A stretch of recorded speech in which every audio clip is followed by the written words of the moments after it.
Welcome, Recording everyone. in progress. Can you please close the doors in the back? Thank you.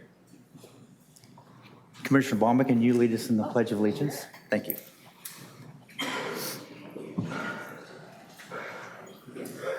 Right, ready to begin. I pledge allegiance to the flag of the United States of America and to the republic for which it stands, one nation, under God, indivisible, with liberty and justice for all. Thank you.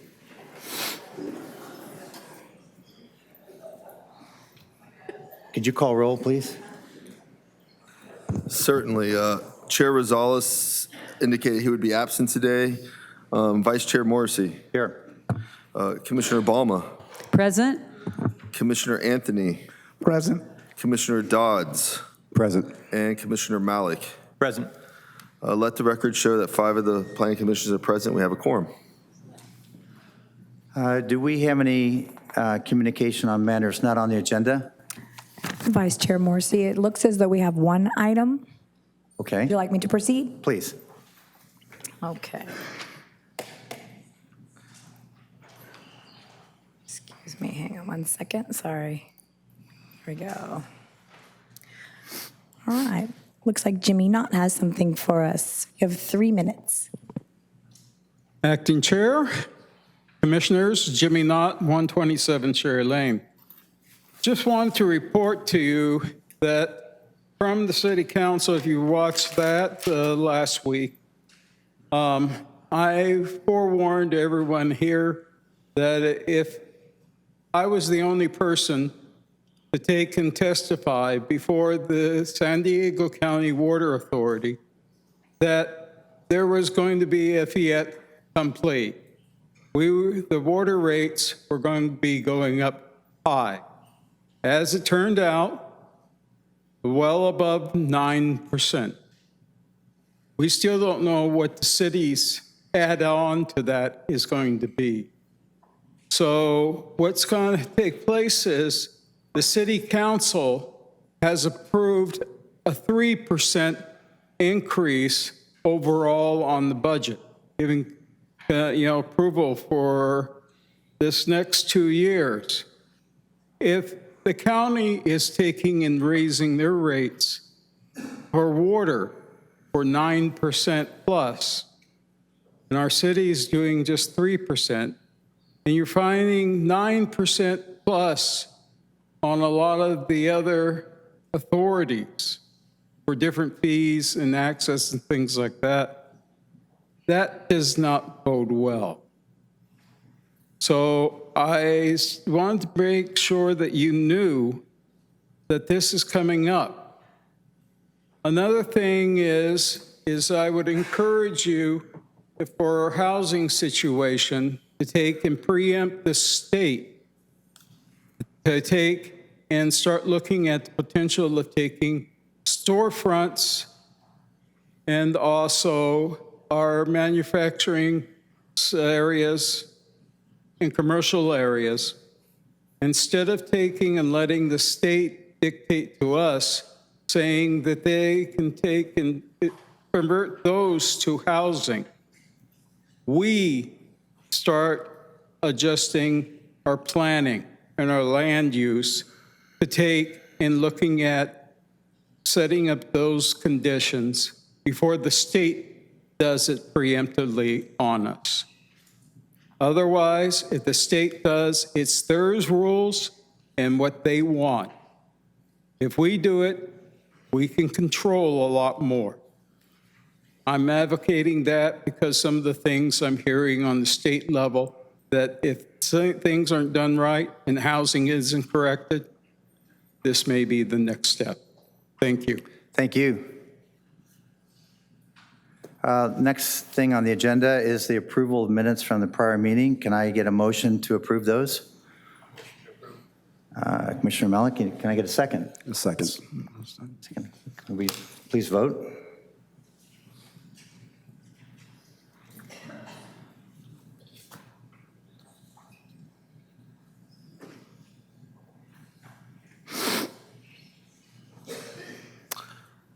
Let the record show that the motion passes 4-0 with Commissioner Balma abstaining. Thank you. I see there's no issues on the consent calendar. There's no issues on the transportation items. And so with that, we can get right into our public hearings today. So, Vice Chair Morrissey, we actually don't have any public hearing items. Tonight's item is a discussion item with respect to Brother Benos. okay. So I guess maybe, is Shannon going to make a presentation? She's going to have a brief. I guess maybe just a point that I think there's maybe some misunderstanding. Tonight's discussion is just a discussion on Brother Benos. It's not taking away anything. It's just that, and I know there's emotions that are high on both sides. Brother Benos does a fabulous job on providing services to those in need. And I think that on the other side, the businesses in the area they're doing the right things and trying to make a living. And so what can we do to have both sides, exist together? And that's really the goal and the solution that we're trying to come to. So with that said, if you could go ahead, Shannon. Sure. Good Proceed. evening. Thank you.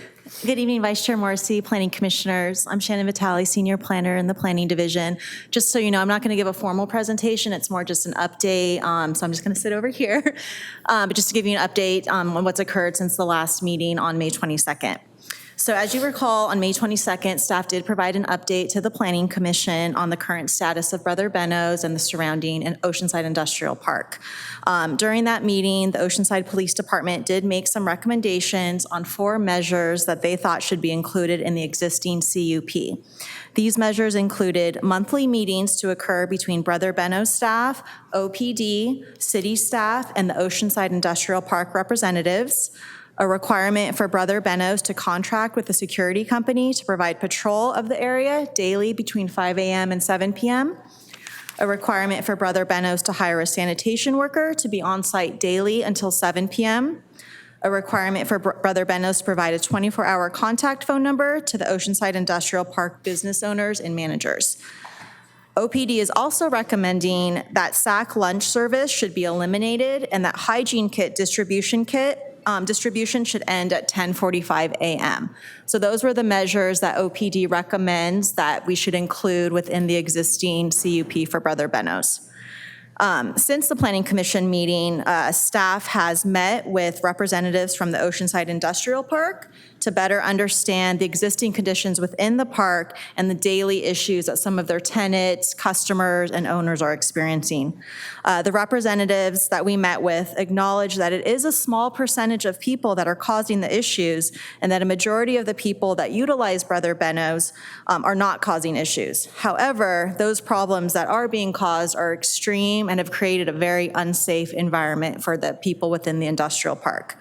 According to the representatives, there has been a decrease in building occupancy, which has subsequently led to loss of revenue. There's been an increase in property management costs to deal with a lot of the issues by the people that are loitering in the area. The park is now an unsafe environment due to loitering, drug use, vandalism, and other issues that have been occurring on site. The representatives also stated that the homeless numbers have gotten consistently worse since 2018, and there has been an increase in violent behaviors within the park, thereby creating an unsafe environment. The representatives indicated that Brother Benos may have outgrown its facility and that another location may better suit their need to provide their services without causing adverse impacts to the surrounding businesses. Following the meeting with the representatives from the Oceanside Industrial Park, staff and members of OPD met with Brother Benos management staff. We wanted to discuss the measures that were identified by OPD to see if Brother Benos would be amenable to implementing those measures. Brother Benos indicated that it is a small percentage of people that are causing the issues. They estimate between 10 to 12 people of the more than hundreds of people that they serve daily. So a very small percentage of people are causing these problems. And it is important to note that the people who are causing issues do not receive services from Brother Benos. They've been banned from getting SAC lunches, hygiene kits, or utilizing any of the other services provided by Brother Benos. Representatives from Brother Benos indicated that they have, tried to offer these problematic individuals helping them relocate, seek counseling, seek services, but they have not shown any interest in doing so. Representatives from Brother Benos also stated that, they provide sack lunches to hundreds of people daily, and many of those people are not homeless individuals, but rather low-income families, seniors, and others in need. Brother Benos does not want to eliminate sack lunch service because it does provide, a much-needed service to lots of families in Oceanside. It's a very needed service. They also indicated that they are open to the other measures identified by OPD and would discuss with their board.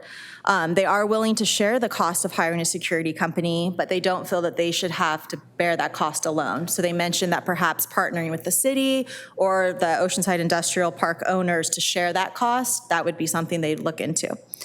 Brother Benos also mentioned that they're willing to work collaboratively with the city and the Oceanside Industrial Park to help, explore different ideas to find a solution. Their overall goal is to help people, but also help them and get them moving, not stay lingering in the park. So they really want to be creative and help find a solution going forward. So that kind of is a summary of what's occurred since our last meeting on May 22nd. And we're really, at this time, staff is just seeking direction from the Planning Commission on how to move forward. We do also have representatives from OPD here if you want any additional information on their side. But that's it for planning Well, stuff. thank you. And before if any of the commissioners have any questions for staff, can we get disclosures tonight on the reading materials and the emails and such? Commissioner Dodd? I've read materials that's come from the public, and I'm familiar with the area. Okay. I also got all of the various emails from all different sides of this. Myself and Commissioner Rosales, I'm sorry, Morrissey, we just went and visited a bunch of businesses and people in the park just to kind of get some more intake on what's going on. My personal attachment, some of you guys might know this, but we were actually business owners in the park in 1986 and stayed there until probably around 2012. We employed about almost 200 people, so we very much know the differences before Brother Benos was there and also during and what we went through. So I kind of have sympathy a lot for the businesses because I've been there. I've done all that and also know what Brother Benos has done because we've dealt with them throughout all those years, and they're very responsive and very good and genuine. So I have a lot of history with Brother Benos. So I read the report and walked this afternoon to 5 businesses and talked to the business owners. So from that perspective, and I read the emails as well. I've read the reports, the emails, visited one of the businesses about a week and a half ago as well. Thank you. I have read the report and the emails that all came in.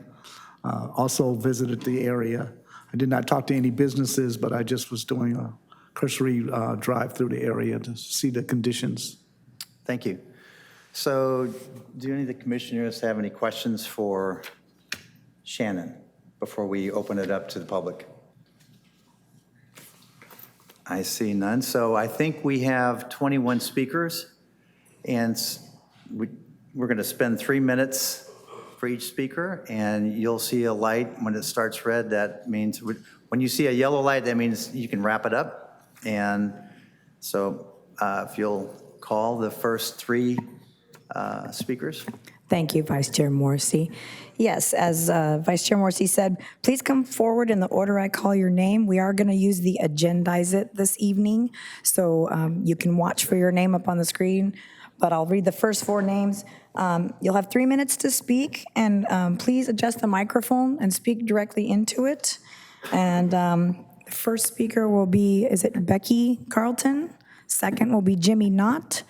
Third will be Dorothy Johnson, and fourth will be Greg Prather. Also, you can pre-stage. If you see your name and you're behind the person speaking, we can use both lecterns. Thank you very much.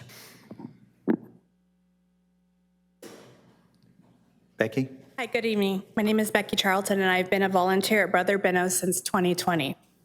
I have the privilege of working in both essential services, distributing lunches and hygiene, and also outreach, where we work with other agencies to assist upward movement of people experiencing difficulties.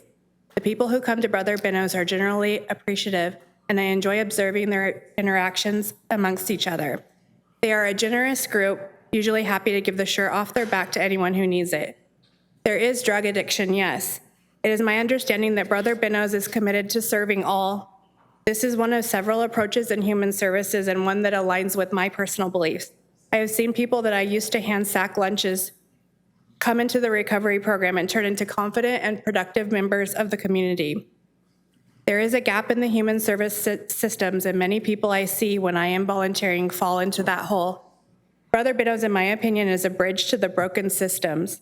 I see many people that should qualify for benefits, not receiving them due to their lack of ability to self-advocate or follow through with the renewal forms. I also see people that are homeless and for inexplicable reasons receiving only $21 a month in food benefits. It doesn't make sense to me, but I am glad that Brother Benos is there to provide food and other services to them.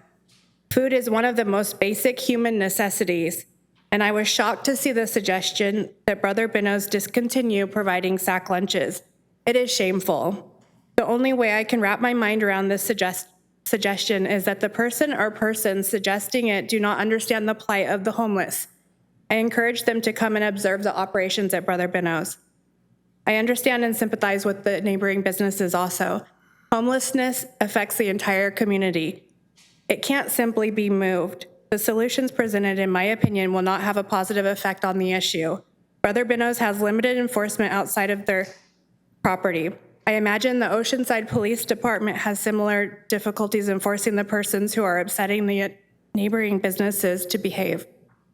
There does need to be discussion and planning on how to address homelessness, but it is my hope that the Planning Commission will encourage agency cooperation rather than reducing services or help to that population, which I do not think will have the desired effect. Thank you.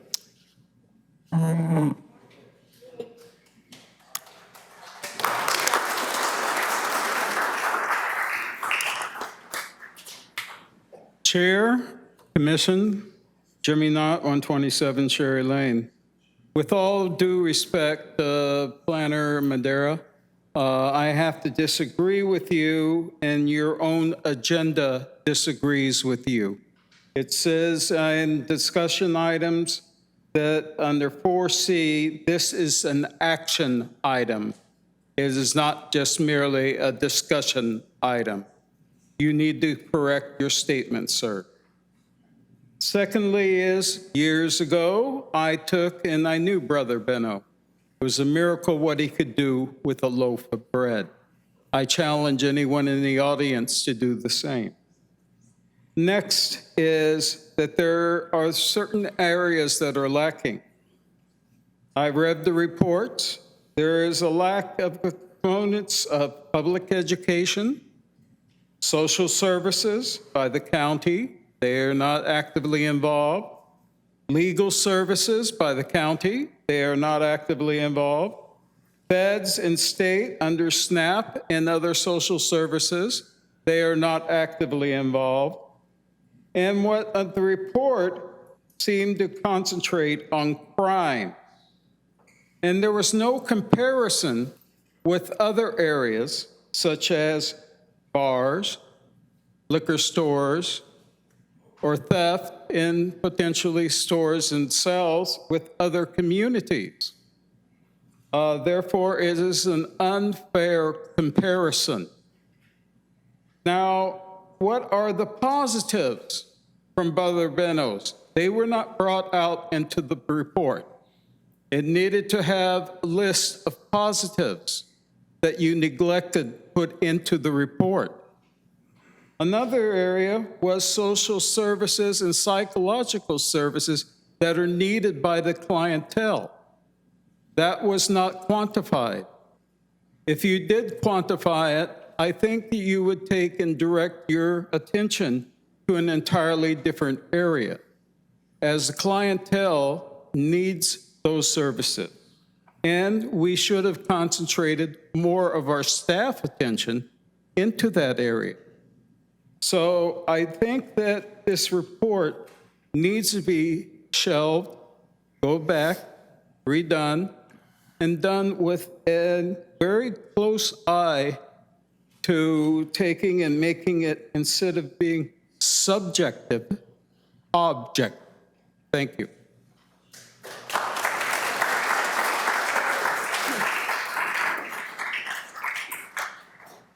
Hello, I'm Dorothy Johnson. Good evening. I've lived in Oceanside for 20 years, and this is the first time I'm in this chamber, which tells you how seriously I take the subject under discussion. Last December, my husband and my friends helped out at Brother Benos. We wrapped gifts, and we also participated in the Christmas event where all of these needy families came. I was overwhelmed by the amount of people that were lined up, the kids that came. But you've already mentioned the good work that Brother Benos does, and I was impressed with the work they've done. My husband and I have worked in the mental health field and certainly understand the importance of Brother Benos' work. We support their presence in our community and their efforts to create a solution that will work for everyone. That's all I have to say. Thank you. Thank you.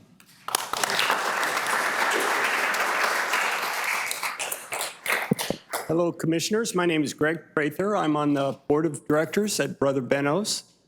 I'm here in support of Brother Benos and their profound effect on the community and on me personally.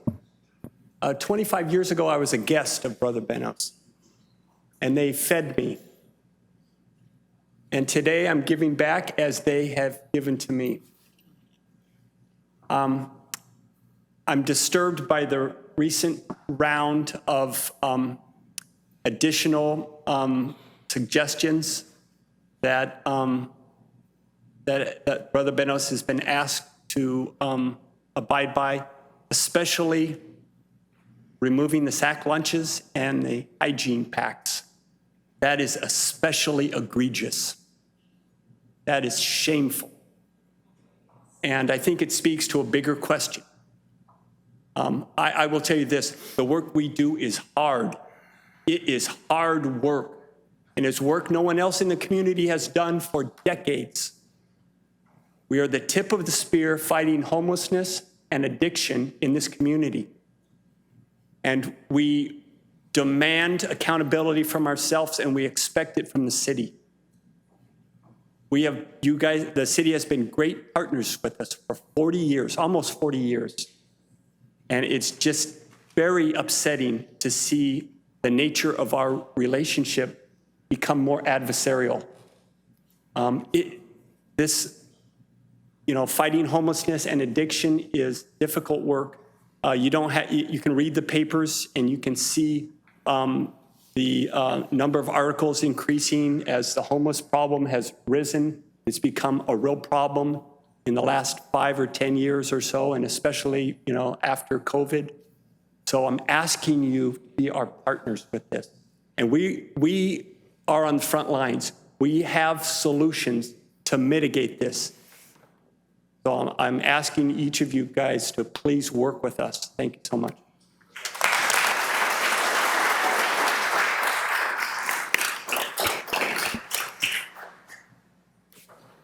Ready?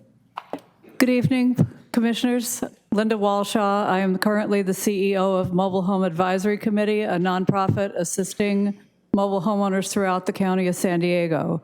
We work in conjunction with servingseniors.org, and we just completed a report with them and with UCSD researchers that took us 8 months to compile the data. And what I'm here to let you know is that the data that we have from SANDAG and from the County of San Diego says that our homeless population and our senior population are going to increase over the next 5 years. The current largest percentage of newly homeless persons are seniors and veterans on fixed incomes. They're being priced out of housing at an alarming rate. There's currently a group of 80-year-olds that were priced out of their senior apartments in Encinitas that are living in their cars behind a restaurant in Encinitas, for which the restaurant gives them a meal a day in exchange for busing tables. We can do better than this. We need Brother Benos. We need to expand services like this over the next 5 years because this problem is not going away. We have an aging population. Oceanside's population increase is expected to be 97% seniors. That's a lot of people. We have an entire generation of baby boomers Women who never worked outside their homes, they don't have a 401k plan. Our veterans are living on disability. They don't have benefits. They have to be referred to the city of Oceanside for VASH vouchers in order to qualify, and their criteria is different for the VA than it is from the city. This is a problem, and it's an increasing problem, and we can find a solution if we all work together, but we can't stop feeding people. We have to have compassion for one another. That's all I have to say. Thank you.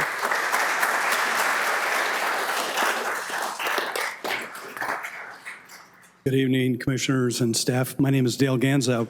I'm here to speak in support of Brother Benos. Brother Benos serves our neighbors who live at, near, and below the poverty line with goods and services that are otherwise beyond their reach. These families include veterans, seniors, women, young children, and sadly, even our enlisted families from Camp Pendleton. We need to do better. I happen to serve on the board of the North County Food Bank and the San Diego Food Bank. Food is a basic human need, and we have many here in Oceanside, just as we do all around the United States, that are food insecure. Brother Benos serves breakfasts and lunches, as well as other much-needed food boxes with staples to help these people get through for the next few days. I respectfully encourage the city and nearby businesses to work with Brother Benos to improve the conditions around the business park while serving our neighbors who are in need. Thank you.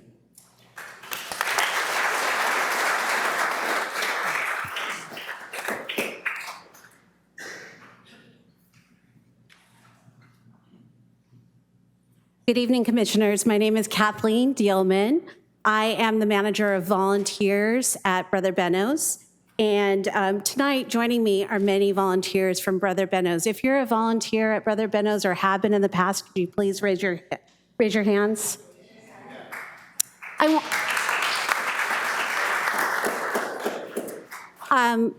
You may not be aware, but Brother Benos is largely a volunteer organization, and we have over 150 regular volunteers, as well as an additional 30 serving teams who serve our breakfast or our brunch 6 days a week. And that's, each team is at a minimum 4 people. So we have a huge number of volunteers. And I wanted to speak to you all because I understand that you commissioners are also volunteers, and you provide service to others by the work that you do for the community, and we're so grateful for that. And I hope that you will understand that we really do at Brother Benos want to work together with each and every one of you. I heard tonight that some of you have visited the local businesses, and I completely understand that and support that. I hope that you will give us the same honor and come and see our operation and spend time with us to really engage in what we do at Brother Benos every single day that we are open. We want to work together with you all.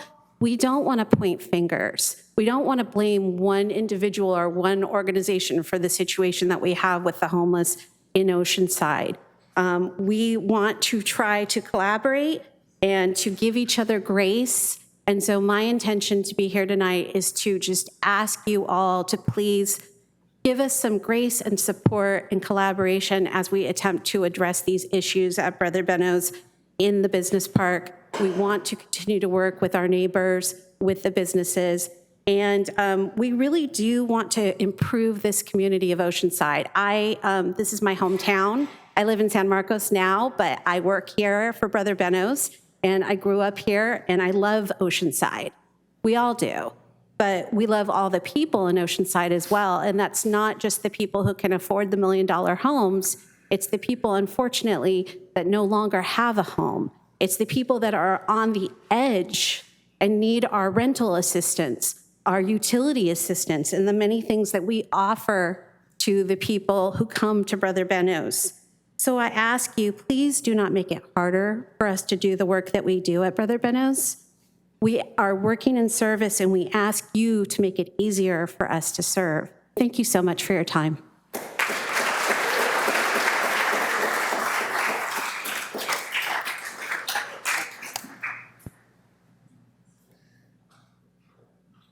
All right. right. Good evening. I'm Ben Meyer. I'm the Essential Services Manager down at Brother Benos. I work directly with all of the security and food distribution issues and all of the stuff we're talking about tonight.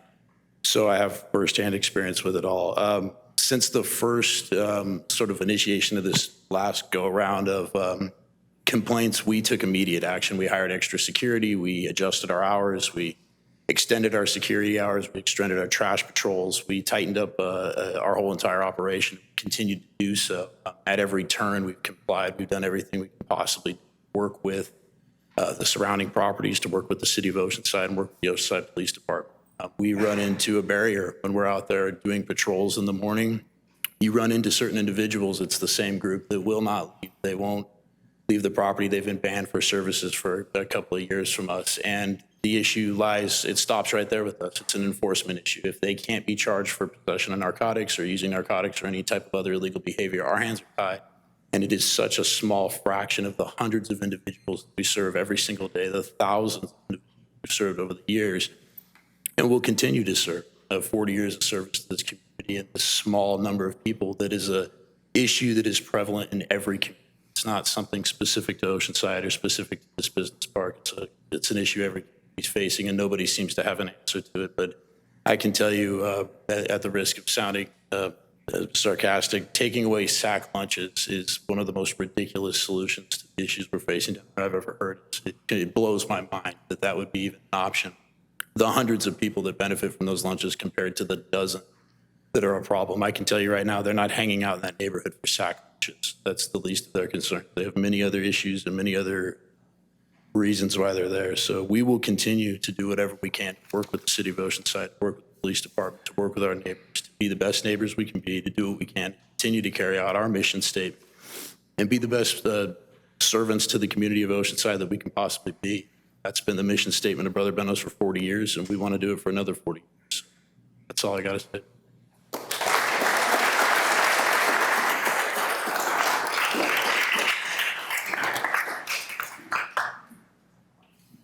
Good evening, commissioners and everyone, and thank you for your time. Homelessness, a hot button issue in every city, on the news every day, and people from afar say, this is horrible. What are we going to do? We don't like it here. We don't like it there. What's going on? That's from afar. I'm a volunteer. I hand out the hygiene packs, the sack lunches, and my heart breaks.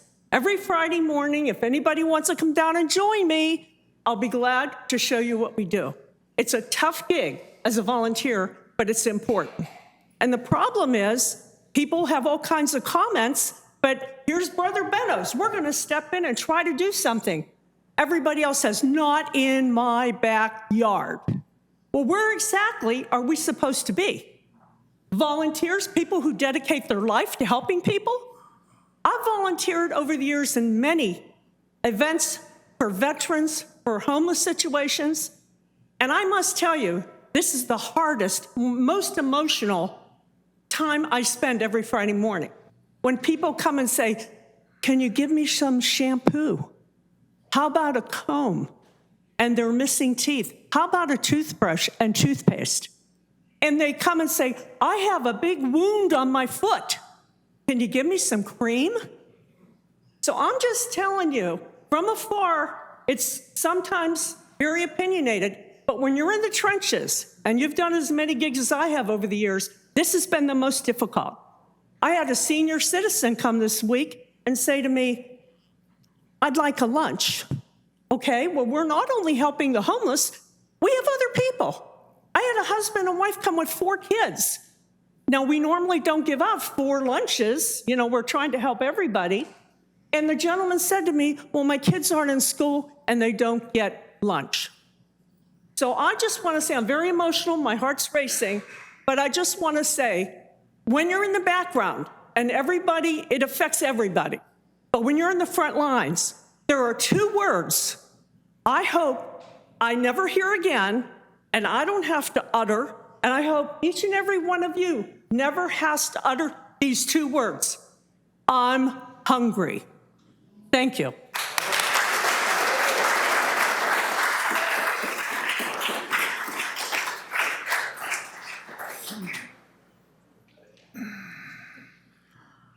Good evening. I'm Joe McDevitt. I'm volunteer at Brother Benos in the capacity of co-president on the board of directors.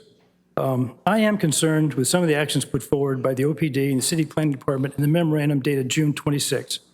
We are particularly concerned the memorandum solely assigns actions to Brother Benos and avoids implementing a collaborative approach involving all stakeholders.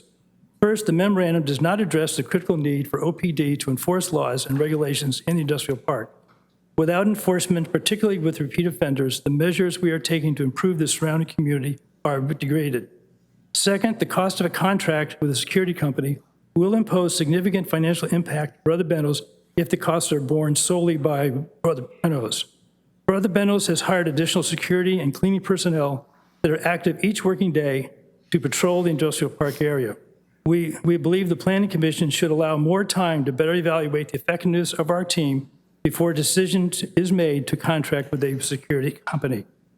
Third, the elimination of sack lunches to hundreds of needy homeless persons suffering from food insecurity poses a penalty on people who are in full compliance with the service rules we have implemented. As briefed with OPD, only a relatively small number of individuals have caused the impact cited in the city's memorandum. Fourth, the action to stop the daily distribution of hygiene kits by 10:45 a.m. limits the measures Brother Benos, in partnership with the nonprofit True Care, is taking to improve the health and welfare of homeless persons. True Care's mobile wellness unit visits our Oceanside facility twice a week with medical and dental teams to serve homeless persons, many of whom have not had proper health care for years. As a collaborative team effort, we should be able to implement reasonable actions without degrading vital services to the Oceanside community or without imposing unreasonable financial responsibilities that redirects funding away from vital services. Some of these vital services over a 12-month period include rental assistance to over 150 Oceanside households to prevent families from being evicted and assuming the risk of homelessness. Issuance of motel vouchers that temporarily housed over 300 homeless persons, including families with children, and a substance abuse recovery program offering hope to low-income men and women to address their alcohol and drug dependence, find employment, and qualify for housing. This October, we are looking forward to celebrating our 40th anniversary and the opportunity to continue to improve our services to uplift and offer hope to homeless persons in extremely low-income households.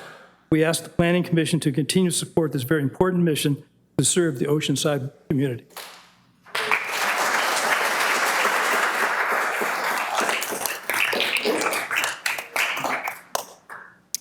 Hi, my name is Rachel Bartlett. I am a proud employee of the Brother Benos Foundation.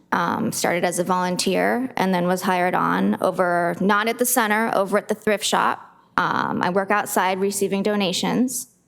And when our homeless population is around in the area and they see us in our shirts, they know that it's a safe person. They know that it's someone that they can come to. And it is an honor to be someone that can be approached for help.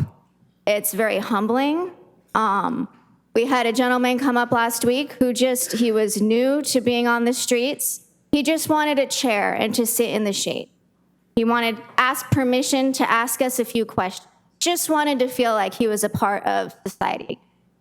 So I definitely encourage you. I understand there's a lot of concerns with the business owners, but please go out and talk to the unsheltered population as well. I think that the conversations you can have with them will really help understand how crucial these services are. On my way out the door today, I was explaining to my 9-year-old that I was coming to speak in support of keeping lunches available to people who are on the streets without any food, without other resources. And he could not comprehend that there were people in the city government who would be on the other side of that. And I was really at a loss to explain how that comes to be. But I know that we've had a good relationship for 40 years now. So I really hope that the city will continue to support Benos services. Thank you.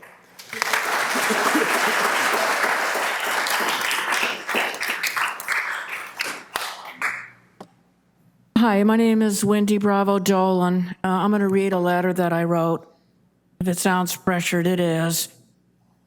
I'm a longtime resident of Oceanside, and I'm well familiar with Brother Benos' service to the poor, needy, and infirm. I urge you not to take any action to curtail, prohibit, or otherwise limit the conditional use permit of Brother Benos.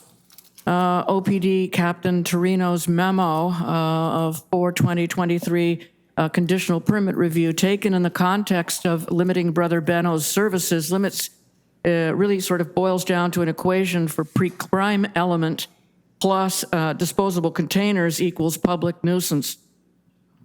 Captain Valdivino's demographics employed terms homeless and or transients for crimes such as being under the influence of narcotics or creating public disturbance, yet his memo states that such terms may be attached by dispatchers receiving calls from parties that may or may not mischaracterize the subjects. Admitting the arbitrary and subjective, we must assume that police data may inflate numbers of such type calls. This raises the question how statistics may be used to weaponize regulations in order to limit soup kitchen operations under the idea that the unsightly and unkempt, unwanted and reviled, loud and vulgar should be denied food and services for the potential such persons might carry to create a public nuisance. What have you for an old golden rule, then? The elder infirm on her way home from Brother Benos thinks about jaywalking with her walker basket full of milk jugs, bags of fruit and vegetables, 2 sack lunches, and a bag of baby socks. Should Planning Division then weaponize itself via OPD to prohibit her sack lunches in case she might trip to create litter and a public nuisance? Curtailing, prohibiting, or limiting Brother Benos' cup in any way, shape, or form is reprehensible because it puts the view and personal aesthetics of the offended passerby to hold more importance in the sight of a filthy human being expiring in the light of day. It is to refuse a cup of water to a man dying of thirst, and we know what that means. It is to refuse a sack lunch, a half-gallon of milk, and a bag of fruit and bread to the poor laborer, a bag of fruit and a boxed pizza to a pair of loud, unkempt women who are forced each night to sleep under a freeway overpass, to refuse a push cart of food for the disabled senior who must limp 2 bus stops in the beating heat to get to that weekly food. It is to refuse a box of staple groceries to a family with children headed back to their car to turn away from a disoriented youth hobbling down the street, cursing the sky while eating a sandwich wrapped in foil, his unshod feet bleeding. It is to follow that man around, cursing that handful of tin foil and swearing to find the culprit who gave it to him.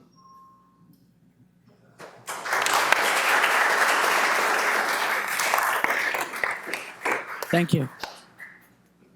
Hi, my name is Jack Cappy, and I'm an owner of one of the 5 of the buildings that surround Brother Benos, me and my partner and our investors. And we have 30 tenants that run 30 small businesses around Brother Benos. And the first thing I want to say is we're not here in an adversarial role. We think what Brother Benos does is they provide an amazing, valuable service. The problem is that by providing it in such a densely packed business park surrounded by 100 different businesses, it's having a negative, this one use is having a negative impact, a severe negative impact on 100 other businesses who are also providing services and jobs in this community. And it doesn't seem fair that one operation in one building should be able to do that to 100 other businesses that are surrounding it. The CUP that was issued in 1990 says that this use, it was only issued as a conditional use permit because the zoning didn't allow it without a conditional use permit. And the number 2 condition in the CUP said that this use shall not be detrimental to the public health, safety, welfare of persons residing and working adjacent to the neighborhood of such use and detrimental to the properties or improvements in the vicinity. And that's the issue. The city's made multiple efforts in the past, and Brother Benos has made multiple efforts in the past to mitigate the impact that this is having on the businesses around it, but nothing is working. And there is no way that anyone here can know that it's just a very small percentage or 10 to 12 people that are causing the issues. That just doesn't make sense with the types of things that our tenants and our small business owners are telling us. They're seeing people defecating on their front entryways.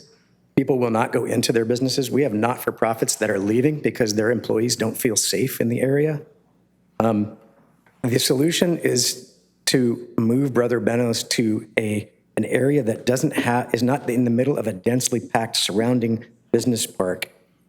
As an example, where the Oceanside Navigation Center is going to go at 3151 Oceanside Boulevard. That makes sense for two reasons. One, there are supporting services that are going to be right next door. Two, that's not in the middle of a densely packed business park. And actually, there's a third reason, which is that there's better public transportation there. It's easier to get to if you don't have a car. There's a bus line that goes north and south on El Camino. There's a bus line that goes east and west on Oceanside Boulevard, and there's a Sprinter stop right there. So there are solutions here. I mean, there's some myths that I heard tonight that just simply can't be moved. It's homelessness. No one's saying we don't have to deal with homelessness, and no one that I know is not appreciative of what Brother Benos does. That's not at all what anyone is saying here.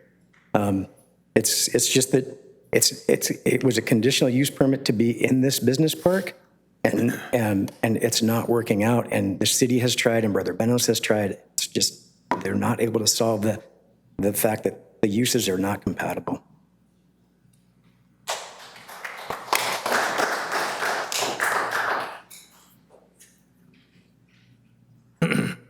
How's it going? My name is Paul Boone, and right on the coattails of the gentleman that just spoke, I actually have worked there in the industrial park area for the past 8 years. All right. I don't have anything prepared. This is my first time ever coming to something like this, and I wanted to see exactly what it was that everybody talked about.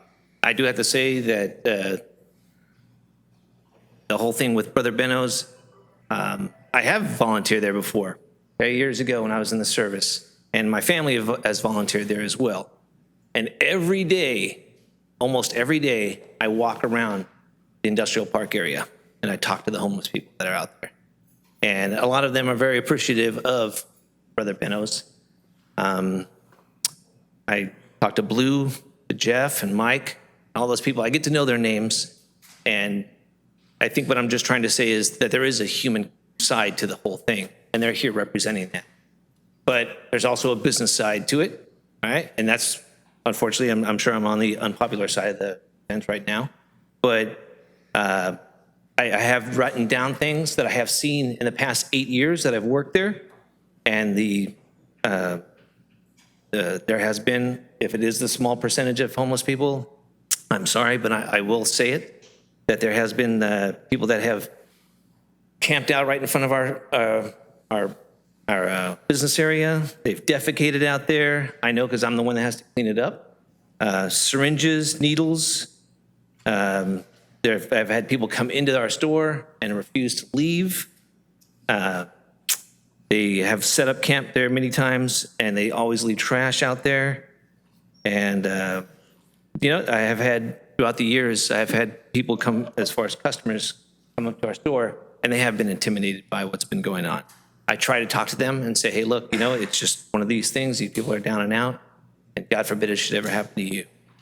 If I could wrap things up, I do want to say that, there is a human side, and I try to make it a point to go out there to talk to them. But there is also the business side where it is an industrial park area, and there's a large number of businesses, not just ours. But best of luck to everybody, both on Brother Benos and to our businesses. And I just hope that you guys can find a good solution. Thank you very much.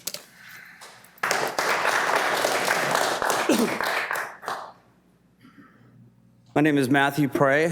I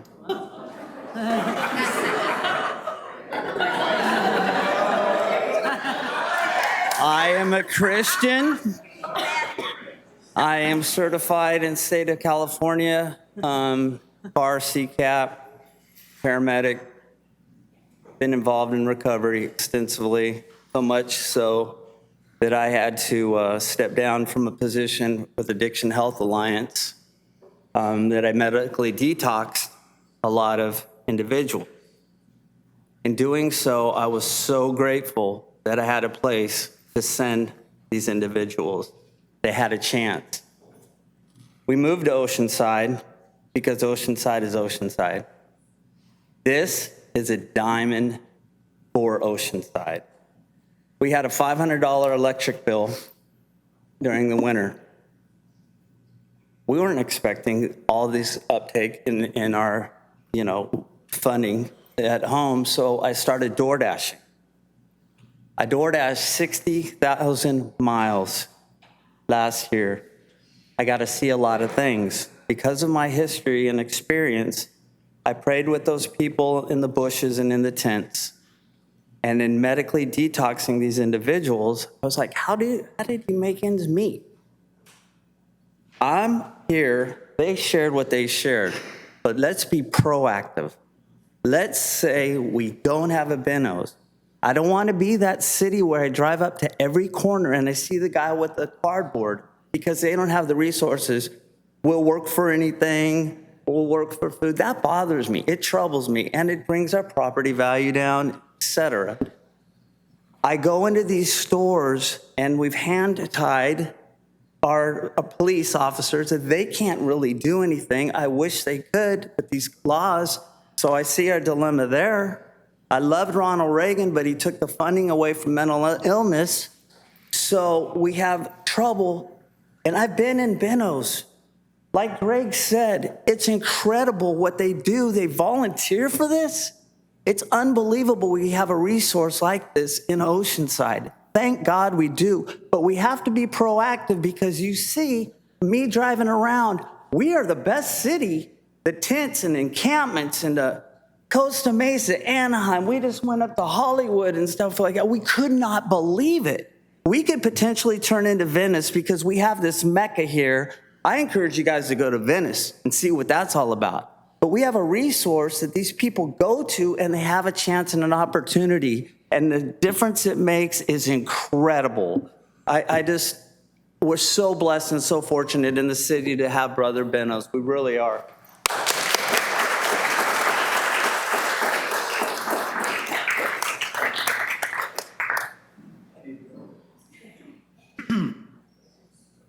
Dennis Martinick, 44-year resident of Oceanside. I'm a retired professor of business economics and urban planning.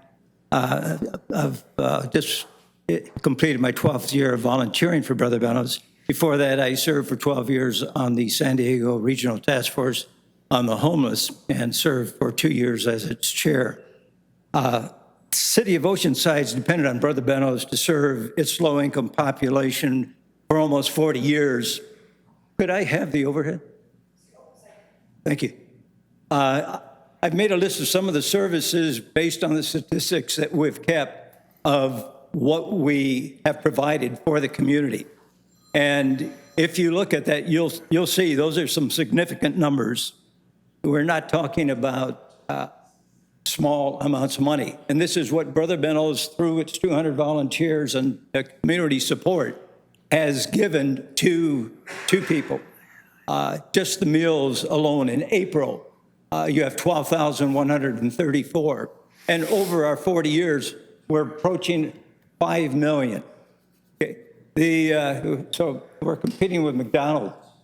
The articles of clothing, the significant amounts there.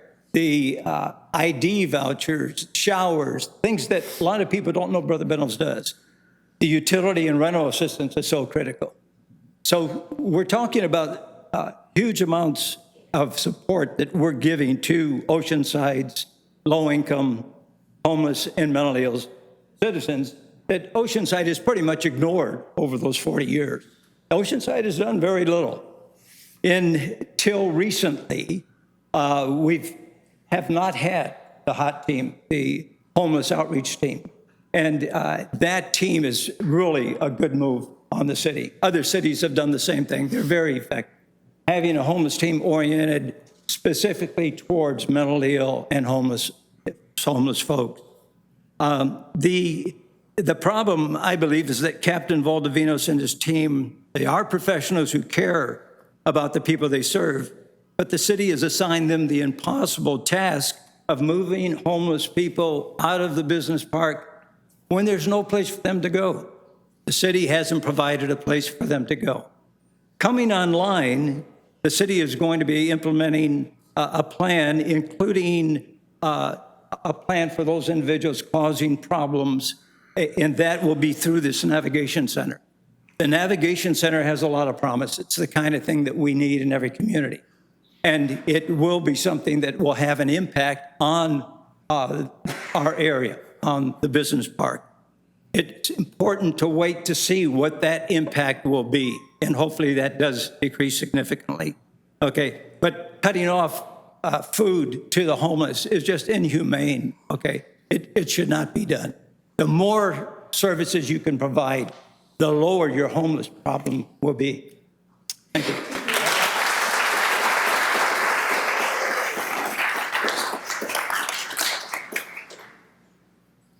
Should I go to the other one? You're good. Yeah, okay. Thank you for your time. I'm here to speak again as someone born and raised in Oceanside and someone who worked in the business park and on behalf of businesses in the business park. I have a few prepared statements. I do want to say this before I dive into those. We've heard a lot about the good that Brother Benos does, and thankfully I don't think anybody here wants to shut them down, so I think it's important we all understand that. So bravo, Brother Benos, but there's more things here at play than just your mere existence. We want you around. I'm here to advocate on behalf of the businesses that are adversely affected and as a result of an increasingly difficult homeless situation that is different from long ago when Brother Benos was established. I appreciate the work that Brother Benos does, as I just mentioned. However, there does need to be accountability for protecting the community who operate near Brother Benos. I'd like to read an email, one of many, from a business who is closing their business doors and leaving the business park as of this month. I want the reality to be heard, and I would like for them and people like them to be heard. The point of reading this is not to prevent Brother Benos from conducting their mission, but to ask that there be an update to that mission to also include and be more thoughtful of the real concerns of their neighbors. So reading into this email, we realize that this email is delayed in coming to you, but this has been a difficult decision to make, and perhaps given the renewal date quickly approaching, you've already determined what our decision was to be. We will not be renewing the lease due to the safety concerns. As I said, this has been a hard decision to make and to verbalize, as that space has been home over the years and seen many, many hours of blood, sweat, and tears. We will always be grateful for having the opportunity to have such a good space for those years, and it allowed us to do some really excellent work.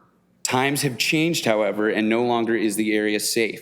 For our staff and others, we've been unable to hire and retain staff due to the safety concerns with the homeless population. You've seen the emails describing the situations our staff have been encountering. Staff is necessary for us, and we have been forced to completely change our operations. While this is far from ideal, it is the only way we've been able to continue our mission. We truly hope the city is able to find a solution to this problem as it is impacting everyone. Please keep us informed of any items you need as we prepare to vacate the premises by the end of the lease agreement. So that's the end of the email. I want that to be understood of what we're dealing with on the other side. From my perspective, the services provided by Brother Benos are a positive impact for those in need in our community. No doubt about that. We've heard that today. There's no question. However, the local businesses are suffering, and as a result of Brother Benos' operations, we should work together to seriously investigate where we could all agree on a place to locate their services elsewhere and where they could still be successful. I think that's the key here. Hopefully this result would also avoid the city of Oceanside losing more local businesses. I think there's an intermediary spot that we can all agree on that speaks to everyone's concerns and allows everyone to be successful. That's not the reality right now. I think we can get there. Thank you for your time.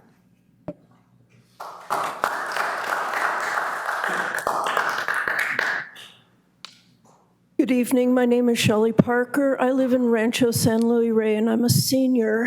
I have been blessed with a team of people in my park to pick up meals from Brother Benos and a church in the area for the last 4 years, because we are feeding the people in our park who are on fixed incomes and have made choices as to whether they're going to pay their rent, pay their sky-high utility bills, or buy food. Now, I'm actually humbled because I'm not volunteering at Brother Benos. I'm picking up food and taking care of the people who live in the 400 homes in my park.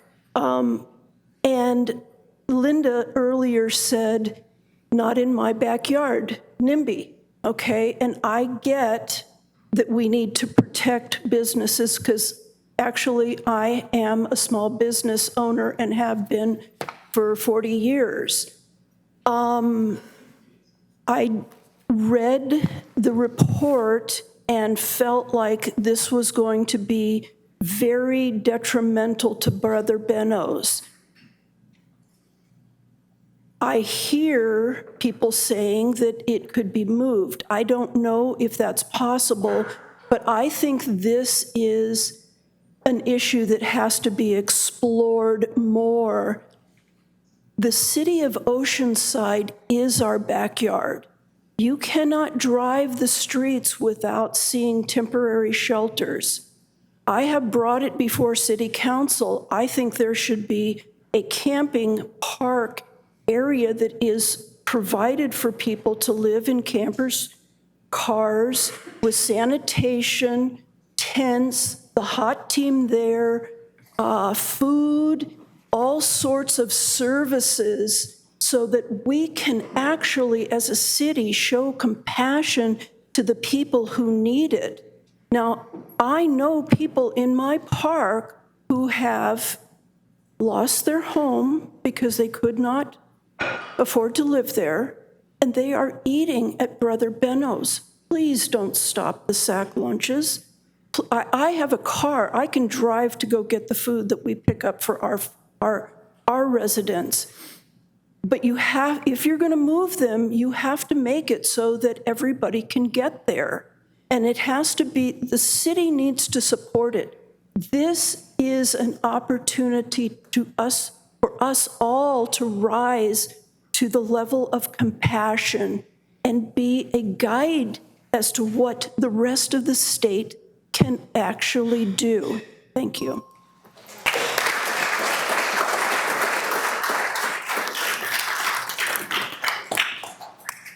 Hello, I'm Sandy Beal, and I'm also from Rancho San Luis Rey Mobile Home Park. And I go with Shelly on Fridays, and we do feed quite a few seniors at our park. And we've been doing that for about 4 years. It started during COVID, and we were getting free meals from the city of Oceanside, free lunches, and then that ended. And people still needed food. And we're like, well, what are we going to do? And somebody said, well, go to Brother Benos. And so I did. And they said, well, come every Friday. And we go every Friday, and we get at least 12 boxes of food. We get frozen meat, and we get pastries. And it's wonderful. And people love it. And Brother Benos is essential. We need them. And I totally agree with what Mr. Knott said at the very beginning. The reason so many of us are here, of course we're here because we love Brother Benos, but also because this is an action item, and we were afraid something was going to happen tonight, so that's why we're all here. Thank you.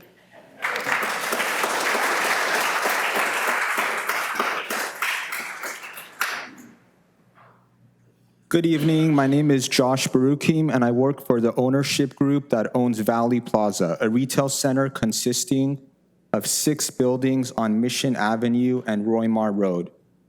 Valley Plaza is home to over 20 small businesses and nonprofits that have all been struggling due to the challenges in the industrial park.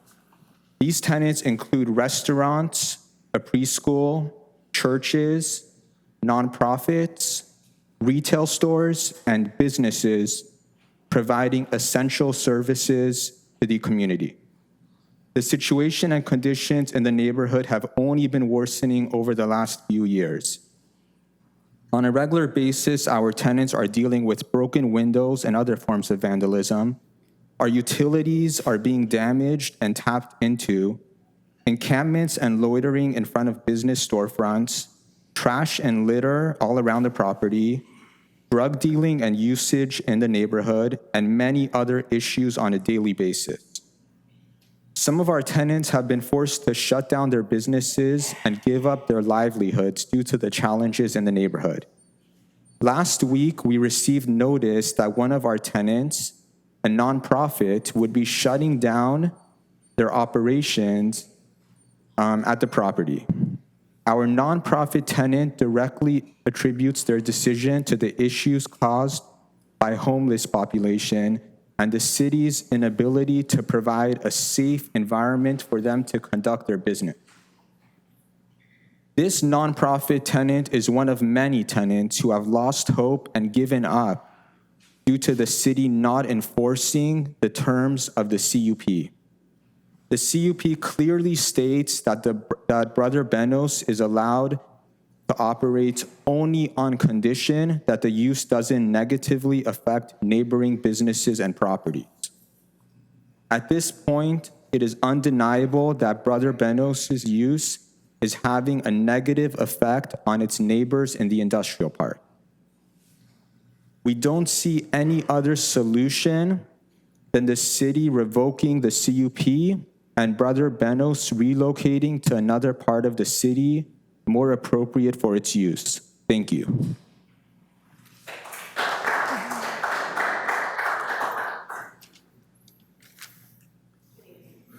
My name is Andrea Contreras. I'm a real estate land use attorney.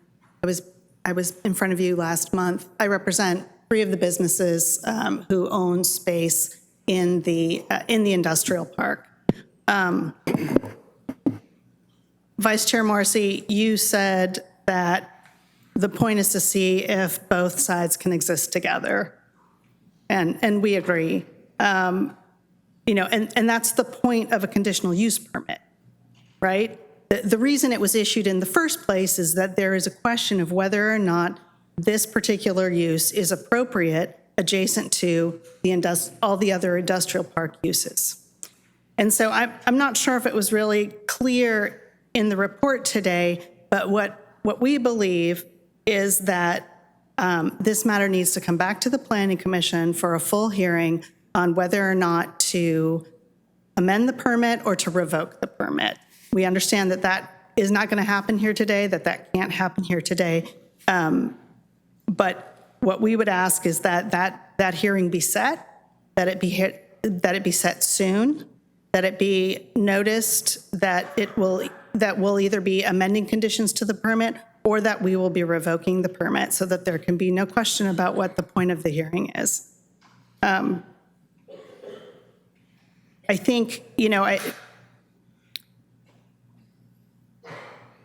I think for my clients, the issue is not that homelessness doesn't exist everywhere, that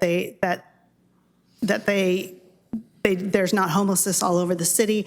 I think the issue for my clients is, one, you're not going to find these problems in other industrial parks where you don't have the same homeless services. And 2, by telling my clients that they just have to put up with this because homelessness is everywhere, you're putting an inequitable burden on this particular business park, these owners, these tenants, these small businesses, versus the rest of the city. Thank you.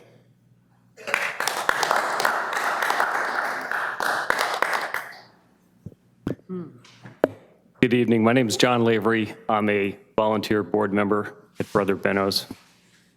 And I just want to put a little bit of context around the conversation. Brother Benos has served the community for roundly 40 years.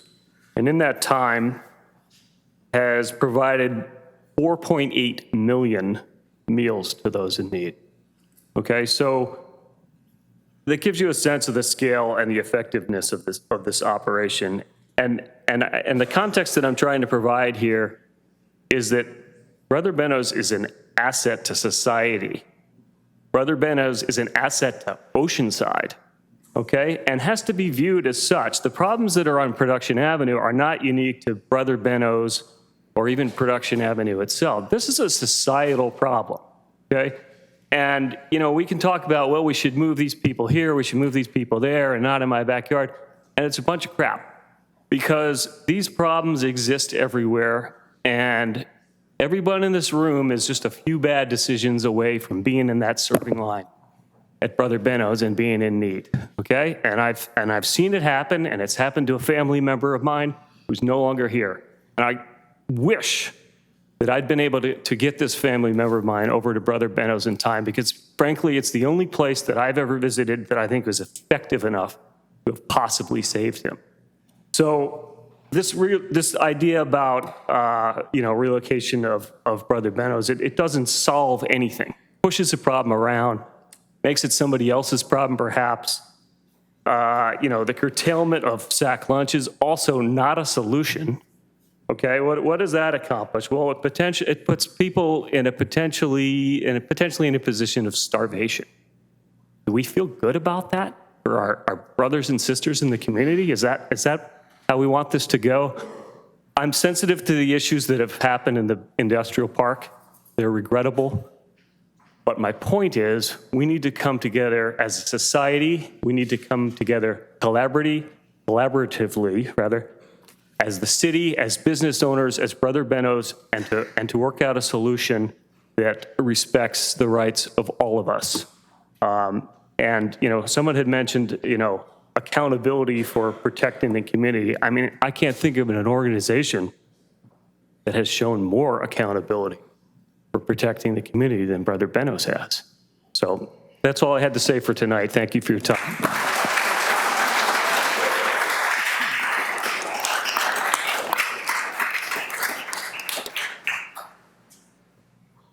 My name is Dan McSwain. I'm a concerned citizen. I'm a resident of South Oceanside. Oceanside's been my adopted hometown since 2011. I was a business owner for 15 years. I was a journalist in San Diego County for almost 20, most of that writing about business. And at the end of my career, I was the lead columnist for the Union Tribune writing about homelessness and the business community's response to homelessness down in San Diego, where the situation is severe, as I think anybody that's been to a Padres game or gone over to Father Joe's can realize. 2 years ago during COVID, a homeless encampment popped up along South Oceanside Boulevard and became a problem. And instead of shutting down breakfast sandwiches at Starbucks or outlawing alcohol sales at Smart and Final, the city moved in. They cleared out that encampment, handed out hotel vouchers, and within months that problem was solved. And then they put down rocks so they wouldn't come back. Now you can either see that approach as heavy-handed or the right thing to do. I'm not going to weigh in on that. I've got personal opinions. But it was the city in motion to solve the problem. And I understand city staff has to respond to complaints from business owners about a conditional use permit. And I can understand completely why a police captain would see, given the balancing of needs and resources, why declaring something a public nuisance might look like the path of least resistance. But there are other ways to deal with this problem. Coordinated law enforcement, where's more responses from the homeless outreach teams, getting the county involved. If there's a problem in that industrial park, this is solvable. It doesn't need to be a planning issue. And I'm overjoyed, frankly, to hear that the business owners down there are willing to work with the city and local nonprofits to identify property to move this facility. If there's a better place, I can't speak for Brother Benos, but if I were them, I would want to go if there's a better place. I do think it is not only immoral to shut down services at Brother Benos, or even worse, to chase them out of their location with no place to go. But it's also bad public policy. And I appreciate your service as volunteers, members of the Planning Commission. And I do regret that this has been dumped in your lap. But I think the most powerful thing to do here is to do nothing and invite the rest of the city and the business community to work together and solve this problem. Thank you.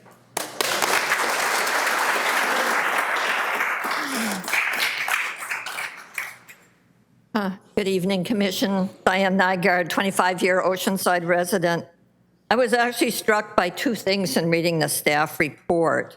It described meetings with the industrial park and with Brother Benos, and how both recognize that there's a small number of people that are responsible for the bad behavior causing the problems. But the two new recommendations aren't addressing that small number of people. They're hurting a whole lot of people who depend on those sack lunches and hygiene kits. It doesn't make sense to punish everybody for the problems of a few.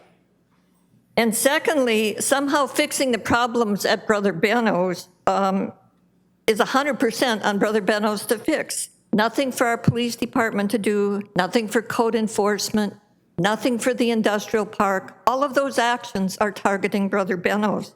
And I compare that to the issues at our downtown transit center. We've had lots of homeless issues in the transit center in our downtown area.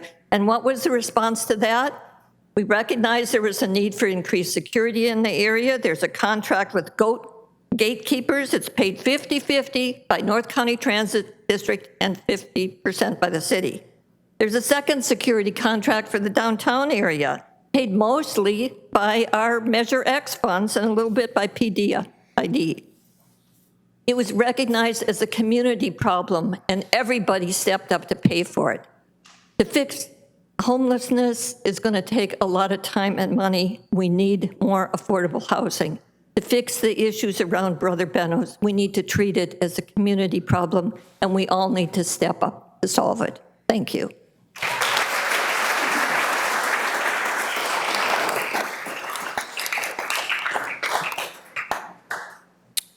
Good evening, Vice Chair Morrissey and honorable commissioners, citizens who have attended tonight. This is obviously a very contentious subject. Emotions are high. People have opinions, rightfully so. But what I want to try to do is add some context and some clarification to some of the stance as it relates to the Oceanside Police Department. I want to get some stuff cleared up here. So the first thing, I want to make it crystal clear that the Oceanside Police Department is neutral in this issue. We are not pro Brother Benos or pro-business or either or. We are neutral. We understand the importance in the services that Brother Benos provides our homeless community, the importance that they have in this community, the good work that they do. We understand that. We have members of our own department who donate money and things to Brother Benos, clothing and supplies. Myself, I've donated to Brother Benos. So we understand that, and we appreciate the work that they do in this community, the good work that they do. So the first thing I wanted to explain is that the Oceanside Police Department, we have been one of the leaders in this county when it comes to homeless outreach. We were one of the first departments in this county who had a homeless outreach team. We've had a homeless outreach team for 7 years now. We are the only department in this city who has a full-time homeless outreach team, and that's all they do. That's their job 24/7 is homeless outreach. In addition to that, we have been partnering with our new navigation center that's due to open here very soon. The new navigation that is about to open up here soon. There's only 2 ways that you get into that navigation center. That's the members of the navigation center who bring you in there and the Oceanside Police Department. Those are the only 2 routes to get into the navigation center, which shows you how much trust that San Diego Rescue Mission has in the Oceanside Police Department, that they would partner with us to bring them people who are in need. There's nobody else that does that here in the city. In addition to that, the Oceanside Police Department on our own, every year for the past 5 years, we have raised over $2,000 that we, out of our own pocket, members of our department, that we donate to feed hungry families in need. We take this money and we prepare holiday meals that we donate not to just individuals, but to families. I think last year we sponsored 22 families that we provided meals to. So we understand the importance of providing food to those who need food. As it relates to the sack lunches, let me clarify this. The Oceanside Police Department, our stance is not to get rid of sack lunches. We don't want sack lunches handed out. But there is intelligence and information that we have uncovered that there are individuals who have been banned from Brother Benos because they're not following the rules and regulations of Brother Benos that put in place, and they're not allowed to participate in the programs there, whether it be food, resources, or whatnot. They hang on the outsides of those areas, and there are members, or not members, but there are participants who take sack lunches to these folks on the outside of Brother Benos. We know that for a fact, and that's intelligence that we have gathered. So there are people who stay in that area because they know that food is being brought to them. So what we suggested was to have hot lunches or food served at Brother Benos, where the participants can come there and eat on site, but not take food away, so that way they're not rewarding these people who have been removed from the program. As it relates to the CUPs, I think these are pretty basic and understandable CUP recommendations from our department. One, we wanted to meet with Brother Benos management once a month. I think that makes sense that we meet with them, let them know the issues that we're dealing with, and figure out ways we can work collaboratively to address those issues. The other one, we asked that they have security there to deal with some of the issues that are in and around Brother Benos, to deal with those, because the police department, we don't have the resources to address the problems that go on there, daily. We just don't have it. We don't have the manpower to do that. Third, we requested that they hire a sanitation worker that would be there on the daily to clean up the urine, the feces, the trash, the hypodermic needles, the stuff that are left behind in the area. That stuff has to be cleaned up. And then lastly, we asked for a 24-hour contact person we could reach out to in a time to be able to talk to them. Let's just talk some hard fact numbers here. And again, not pro Brother Benos, against it, not pro business, not against the businesses. But these are facts that nobody can dispute.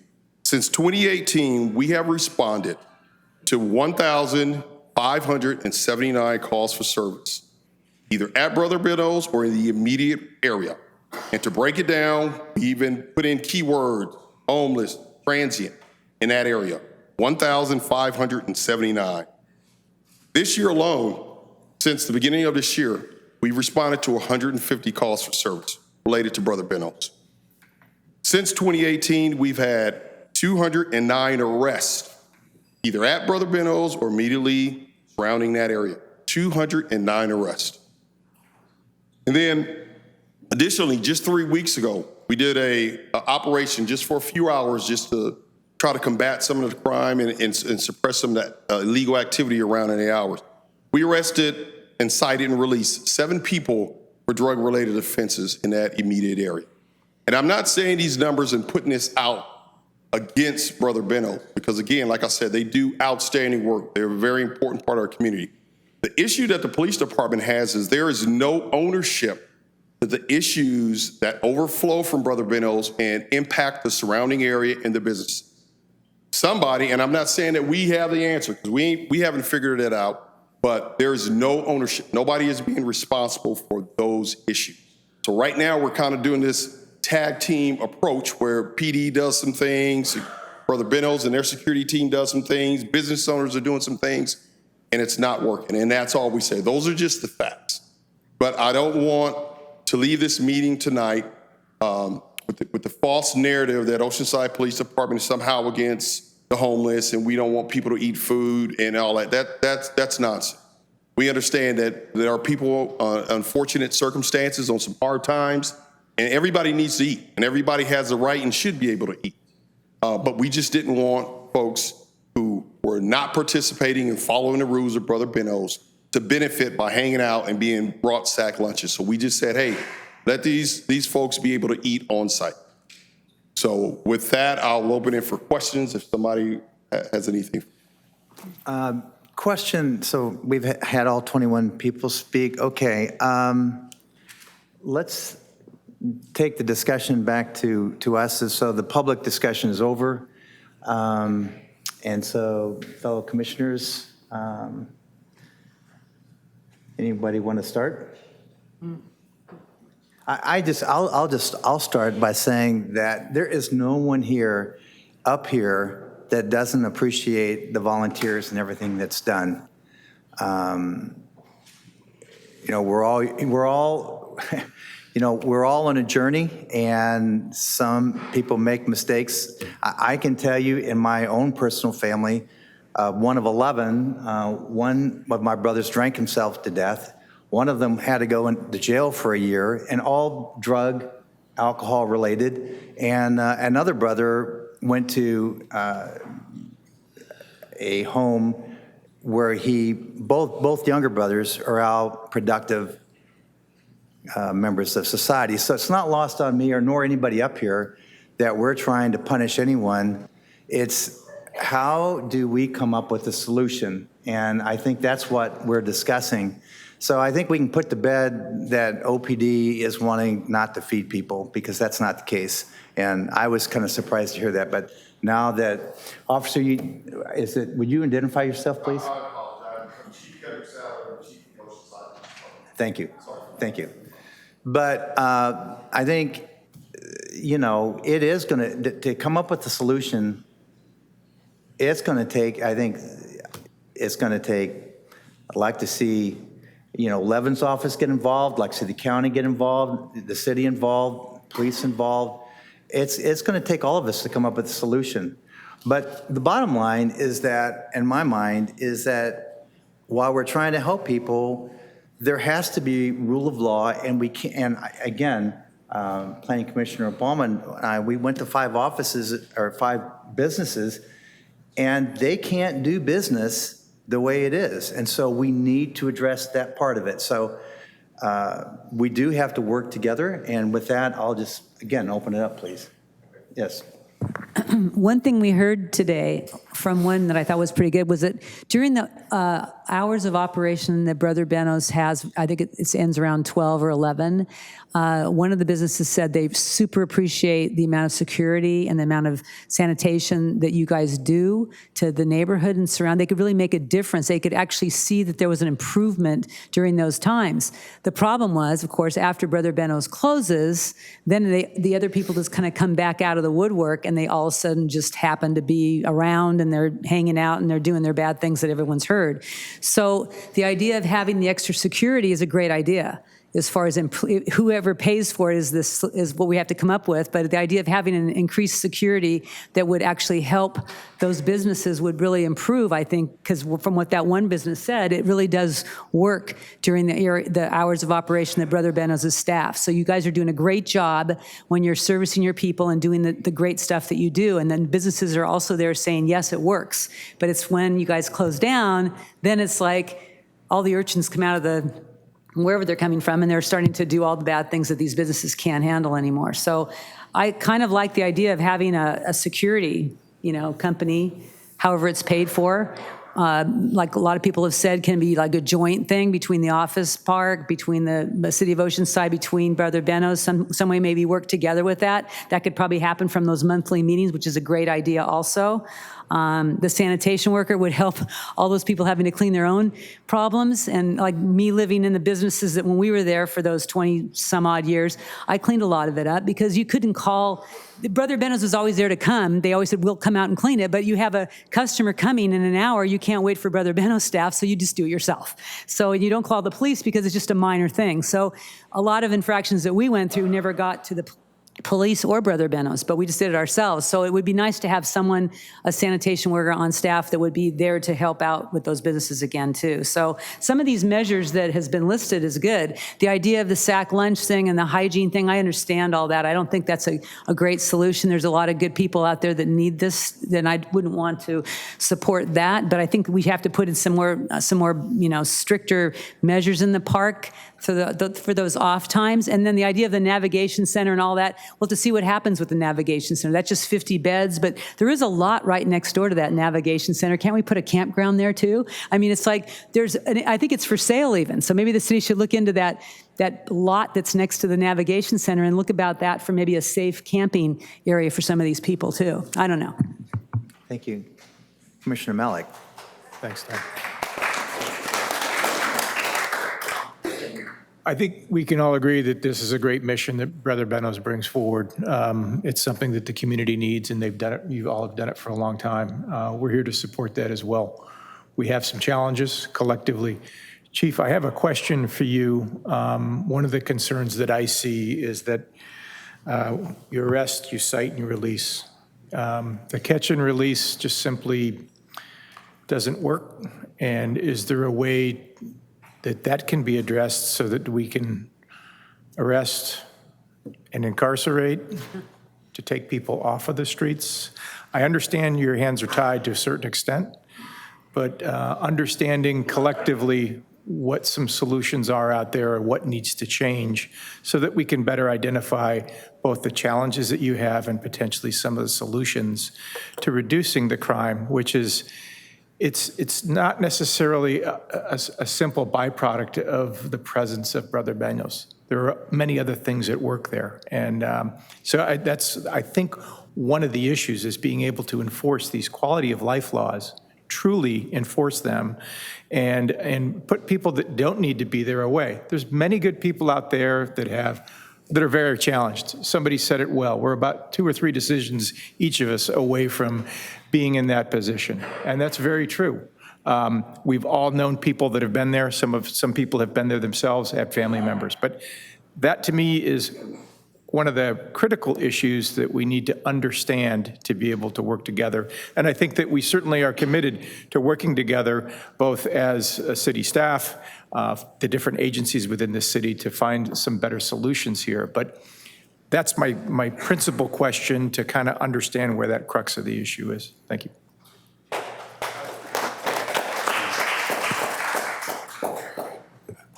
Thank you for the question, Commissioner Malik. I've been doing this job nearly 23 years, and I can tell you that we cannot arrest our way out of this problem or cite our way out of this problem. We have to take an approach. There needs to be accountability for people's action. We just can't be a lawless society and just let people get away with whatever they want to do. I think we all agree to that. However, with the accountability piece, arresting somebody or taking them into custody, there also needs to be, they need to be connected with services, which is something that we're trying to work with the county. I had a discussion with Supervisor Desmond and also with our county sheriff, and we're working on a way to where if we do have to bring folks into custody because they've committed a crime, a low-level offense, that we try to connect them with some type of services before they're released, because we want to try to end whatever their cycle of homelessness, or if it's addiction or mental illness, that we try to connect them with the appropriate resource to maybe correct that behavior, rehabilitate them in some way. But we do have to have the accountability piece. In addition to that, this is not going to be an issue that the Oceanside Police Department is going to be able to solve on our own. It's going to have to be a collaborative effort where we're working in partnership with Brother Benos, our community, our resource providers out there in the community. Working together, we'll be able to solve this, but we can't just have one entity that's going to be responsible for resolving this. And I can tell you from the Oceanside Police Department, we are willing to partner to address these problems, but I think we do have to take into account both sides. We have to take care of our homeless community and provide them the services that they need, but we also have to respect and understand the business owners, their perspective and what they're going through. They're also having some challenges, but I think together we can figure this thing out. Yeah, thank you. I didn't mean to infer that we could necessarily arrest our way out of the problem, but merely citing is not a solution either to those few, and it's relatively few when we look at the numbers, especially the numbers that an agency like Brother Benos supports, that really create the challenges there. So that's a bigger issue, I think. Thank you. Commissioner Dodds.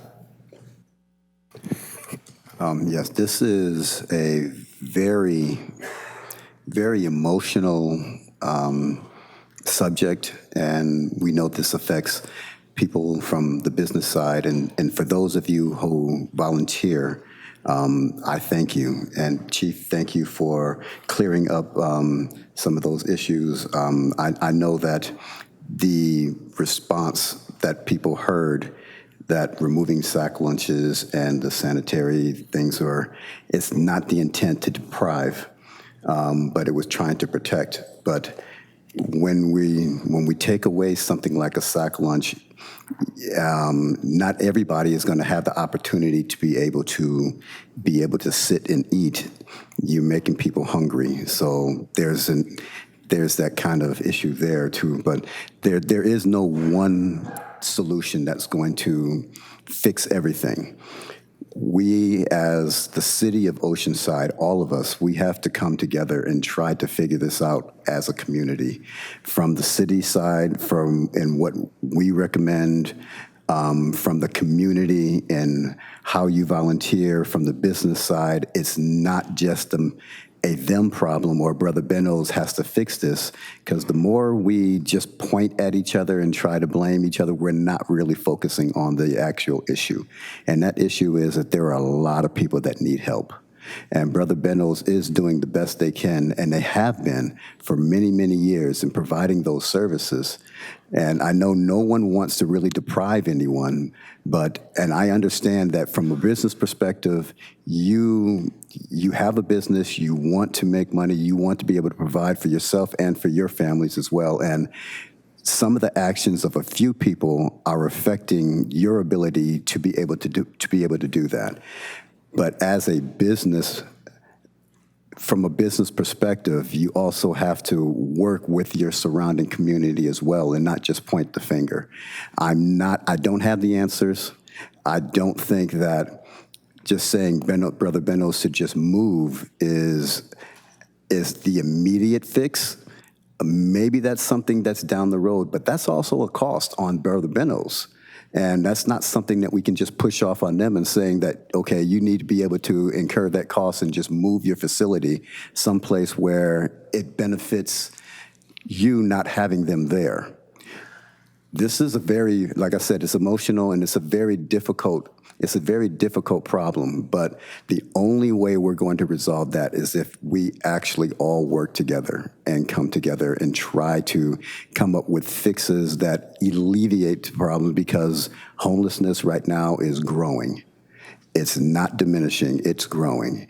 And if we do not come together as a community, it's not going to get better. We just need to continue to work together.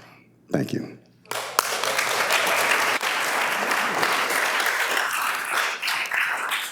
Commissioner Malik. I failed to say at the end, I wanted to thank everybody for being here tonight and your comments. Everybody's passionate about this. We're here as volunteers, like many of you realize, to help make our city better. You're doing the same thing. We're in this together, and we want to present some solutions. We're going to have to work together more, and that's what we're committed to do. Thank you.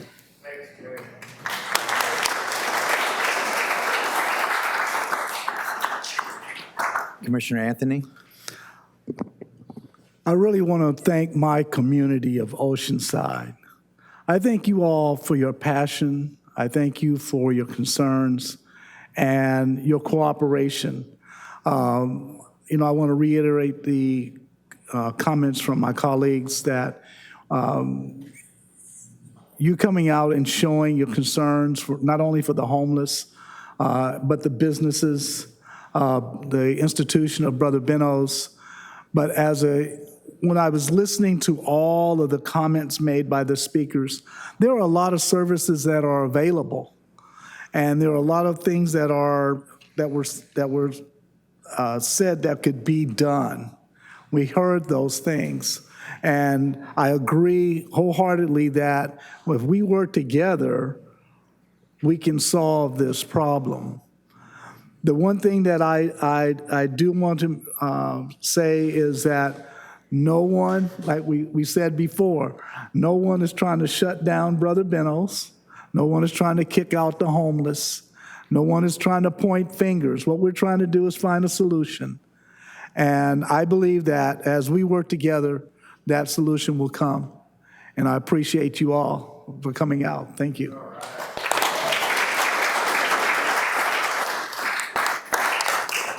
Commissioner Balma. That was great, Commissioner Anthony. I wholeheartedly support what you said, and all the rest of you too. We're all in the same situation here. I was just going to throw out some ideas, like maybe in our monthly meetings when you guys started talking, is like, I noticed when we were walking around the park today that one of the gentlemen wanted to go to the bathroom, I think, but he ended up jumping the fence to go inside and use the toilet, I think, in the Brother Benos area. So possibly accessible toilets, maybe longer than just when you're open.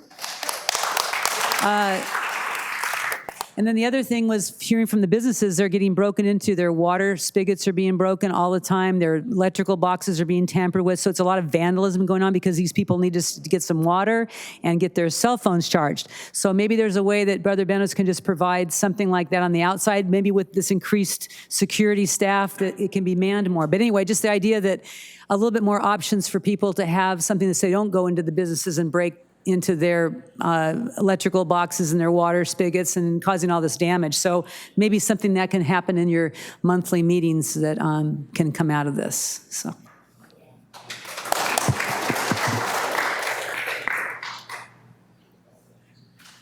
City planner, so we've discussed this.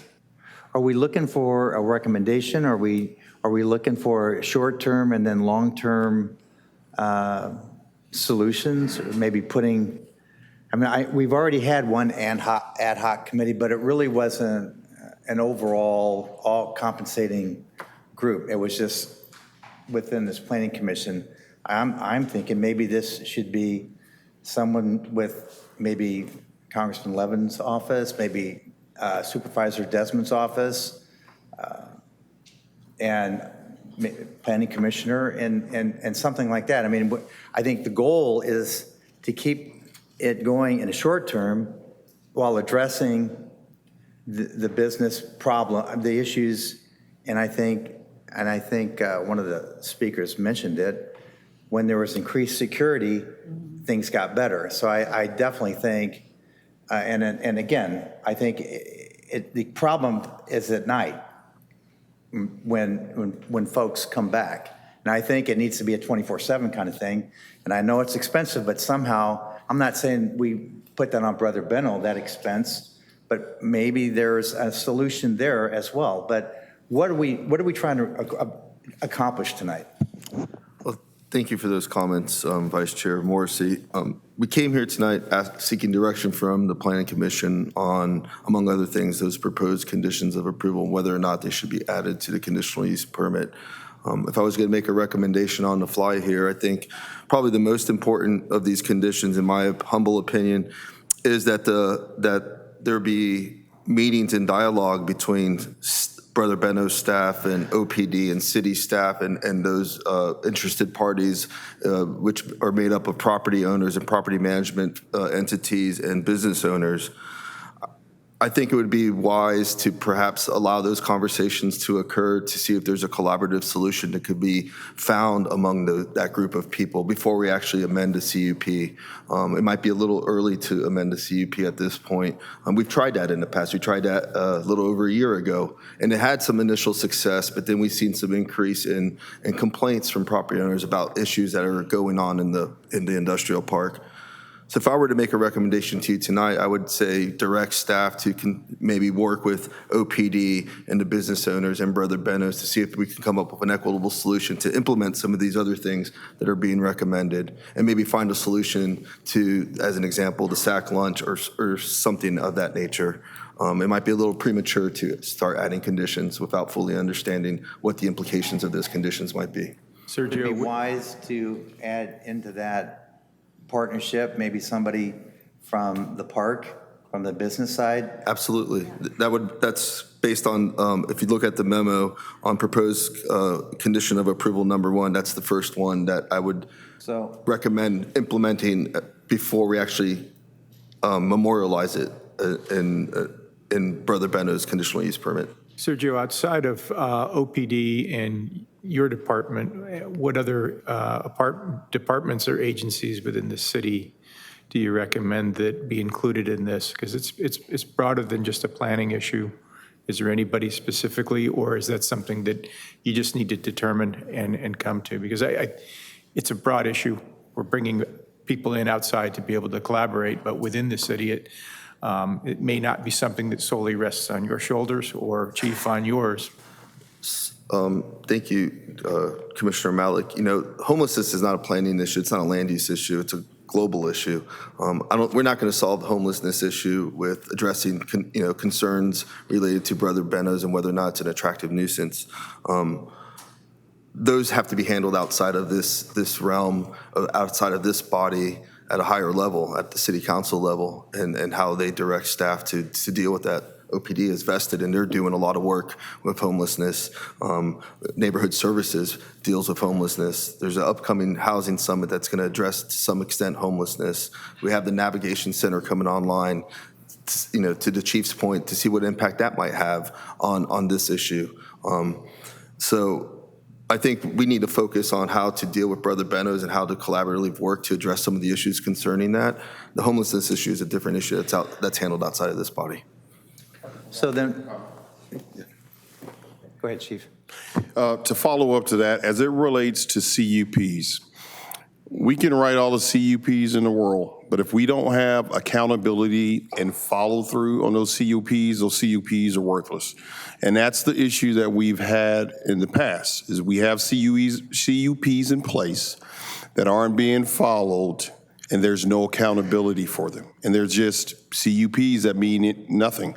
So all I'm saying is whatever the body's suggestion is, as we move forward in this process as it relates to CUPs, whatever they are, that there has to be some follow through in holding Brother Benos accountable to those CUPs. And if they don't do those things, there needs to be some kind of teeth in it, and we haven't seen that. Yeah, to your point, last meeting, the officer mentioned that really nothing has changed in 20 years. And so it's time to, and what's the definition of insanity is to not make any changes and expect a different result. So I think if I could try to make a recommendation based on what you're saying, and that is we have a collaboration between OPD, Brother Benos, one of the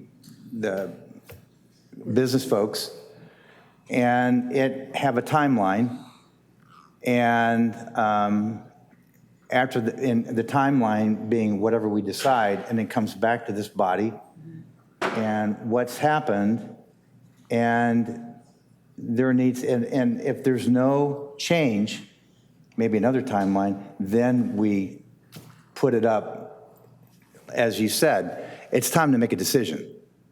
So so how we put that together, I'm not quite sure, but somebody more articulate than I can maybe.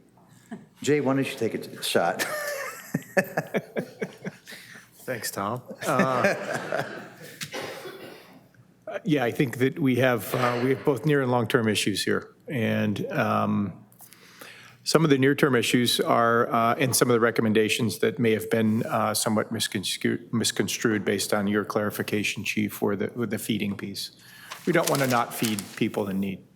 But some of the intelligence that you mentioned about people that are taking meals and then giving them to people that are not part of that program. I don't know if there's a way to better enforce that and collaborate with Brother Benos so that they know who's coming up to take those meals to people and pass them off. It's a challenge. That's something that I think we have to do in this collaborative process.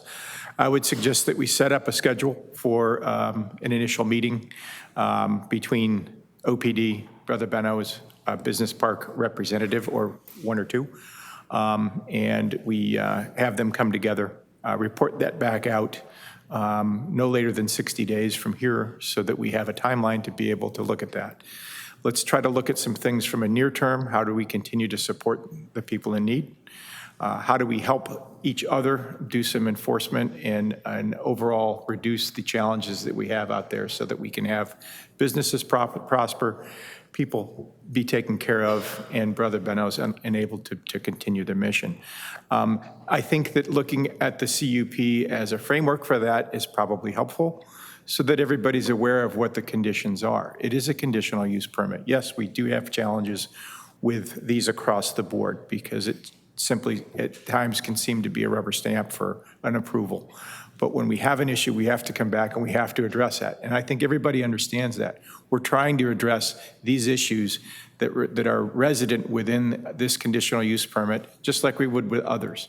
So we have to find some means of accountability to address those issues and resolve them, right, and shift the CUP so that it is maybe better worded to ensure that we're able to perform the mission and enforce the other issues at the same time. So I think the 60-day mark max would be something that we would look at. And I don't mean for everybody to say we're just going to kick that can down the road. I put that number out there because it takes some time from how people come together here and how this agenda works to be able to get back to here. And 60 days is actually a pretty short period of time to have some action. So the last thing we want to do is kick this down the road, but we want to give it enough time for people to come together, given everything else that's going on in that calendar. So if that's going to change, we just need to understand that ahead of time, Sergio. Is that helpful? Well, in the meantime, can we do something to address what's happening at night now? Because the business owners are still suffering out there. And how do we, is there more security? I know OPD, I mean, you guys can't get more security I think out there, that's outside of the realm of the discussion that we're talking about, because we are talking about the CUP. It's a related but separate issue that's an enforcement issue and other things. And we need to understand in a resource-constrained environment what can be done. More reporting is certainly helpful because that ensures that you see something, you say something, and then we have law enforcement able to respond. And statistics matter in this sense. The more incidents we have, the more we're able to identify issues and report them. It's a forcing function to say we've got more issues here. We need to put resources there. So in a resource-constrained environment, generally you have to go to where you have your biggest challenges. And if this increases based on more reporting, then let's do that. I don't have the answers. I'm just making that suggestion because I believe it's outside of the scope of what we were talking about for the CUP, but it's a related issue.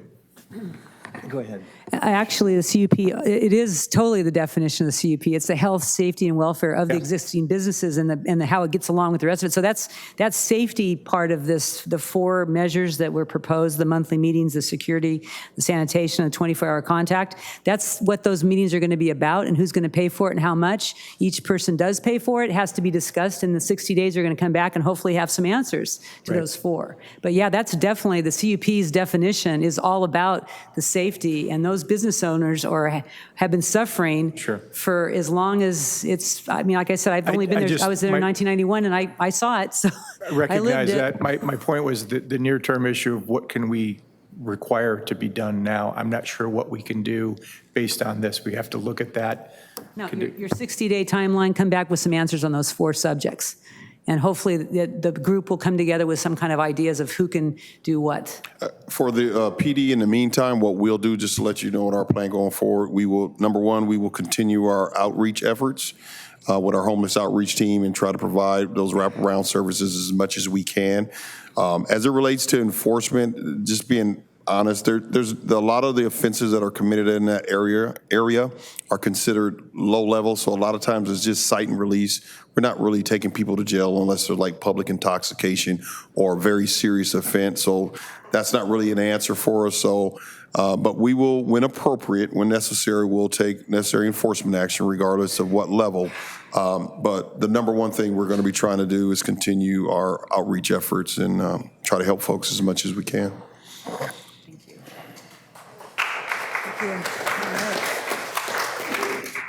So, City planner, are we, any comments? So, Vice Chair Morrissey and members of the Planning Commission, if we understand the direction correctly, is to come back in 60 days and see what the results of these collaborative efforts might be and what the next steps might be after that, if I understood you correctly. Thank you. Thank you, everyone.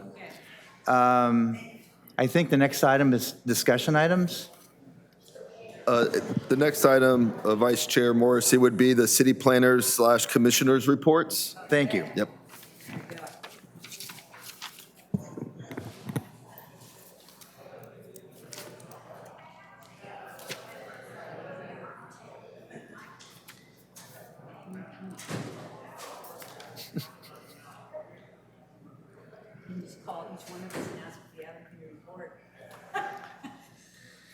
your neck, that's your problem. All right. You're the one that has the authority to do that.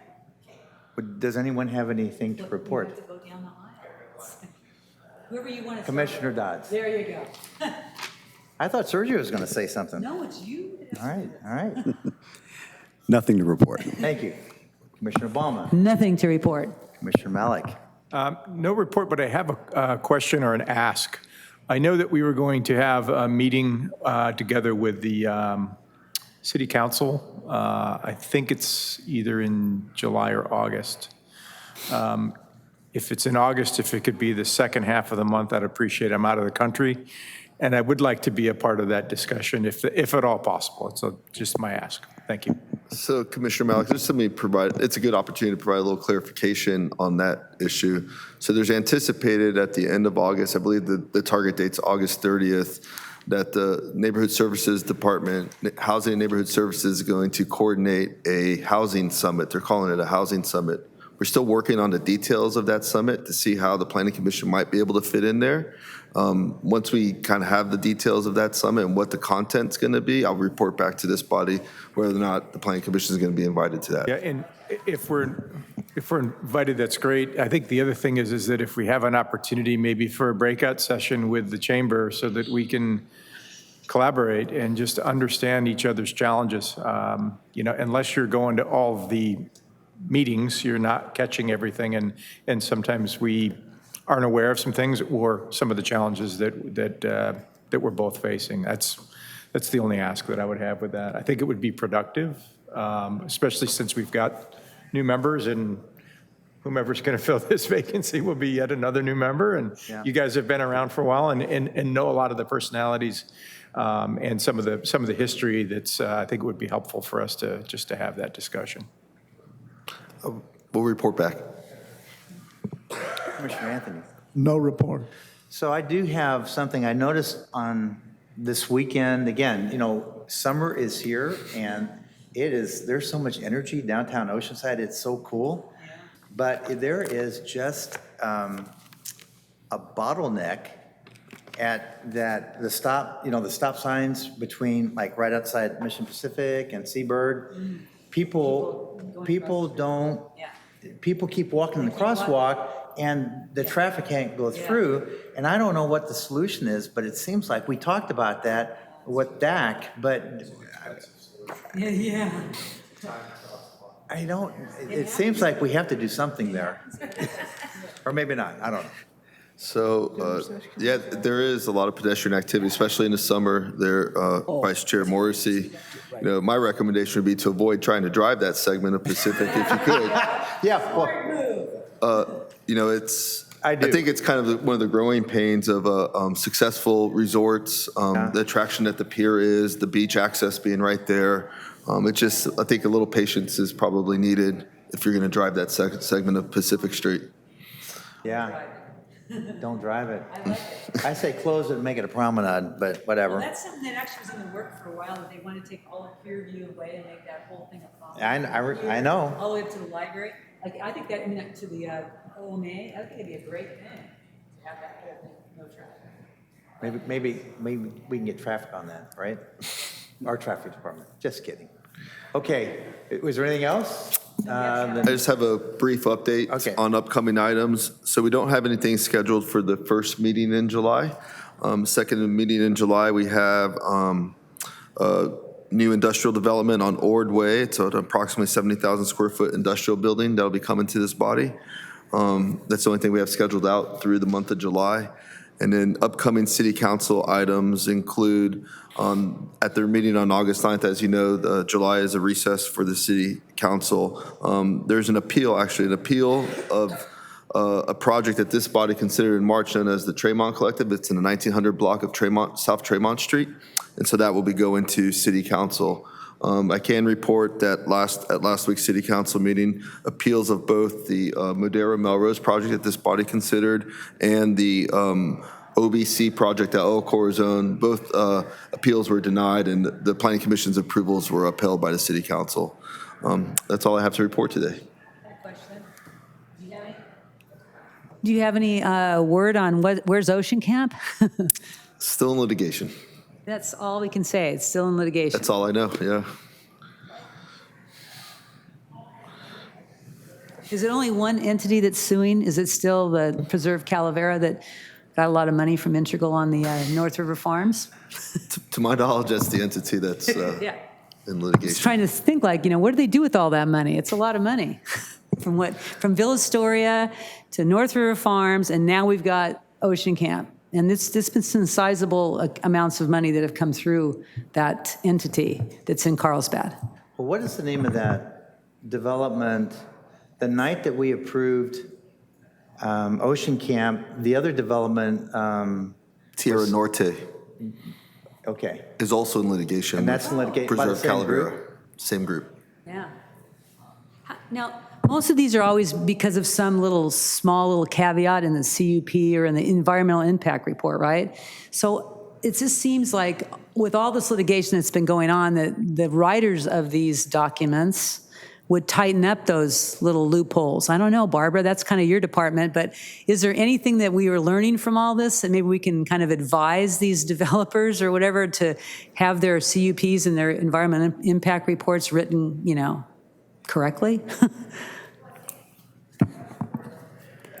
I think we do learn something every time, with every piece of litigation. And I know in my office, we're not, a lot of times when these projects are approved and then they get litigated, it's the developers who defend the litigation, and we tender the city's defense to the extent that we're involved to the developer. So it really is lessons to be learned by the project applicants. But I know that just in general, when our office handles litigation, we typically do a roundup at the end of it and say, well, what have we learned? What are we going to do differently moving forward? So, fair point. Yeah. Crazy. That project, I know Ocean Camp, we just had our tourism summit not that long ago, and that was one of the main things for the tourism of Oceanside, which provides a lot of services for our city citizens, Parks and Rec and the TOT tax. It's one of our key things that would kind of be a driver for Oceanside. So everyone's looking at it as like, this is a game changer for Oceanside, so why is it still in litigation when we're just like, come on, people, this is good for everybody that lives here. But anyway. There might be a clarification to be made on how these CEQA lawsuits are pursued, is that it's not necessarily that the environmental document is flawed in any way.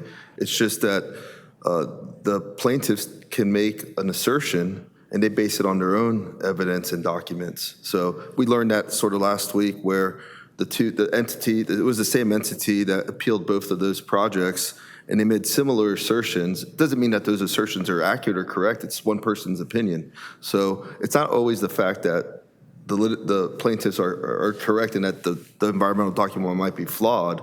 It might be that they're just making a claim against it, and it takes time. You mean it's extortion? Is that what you're trying to say? It takes time to defend that and through the judicial system. No. Meeting adjourned.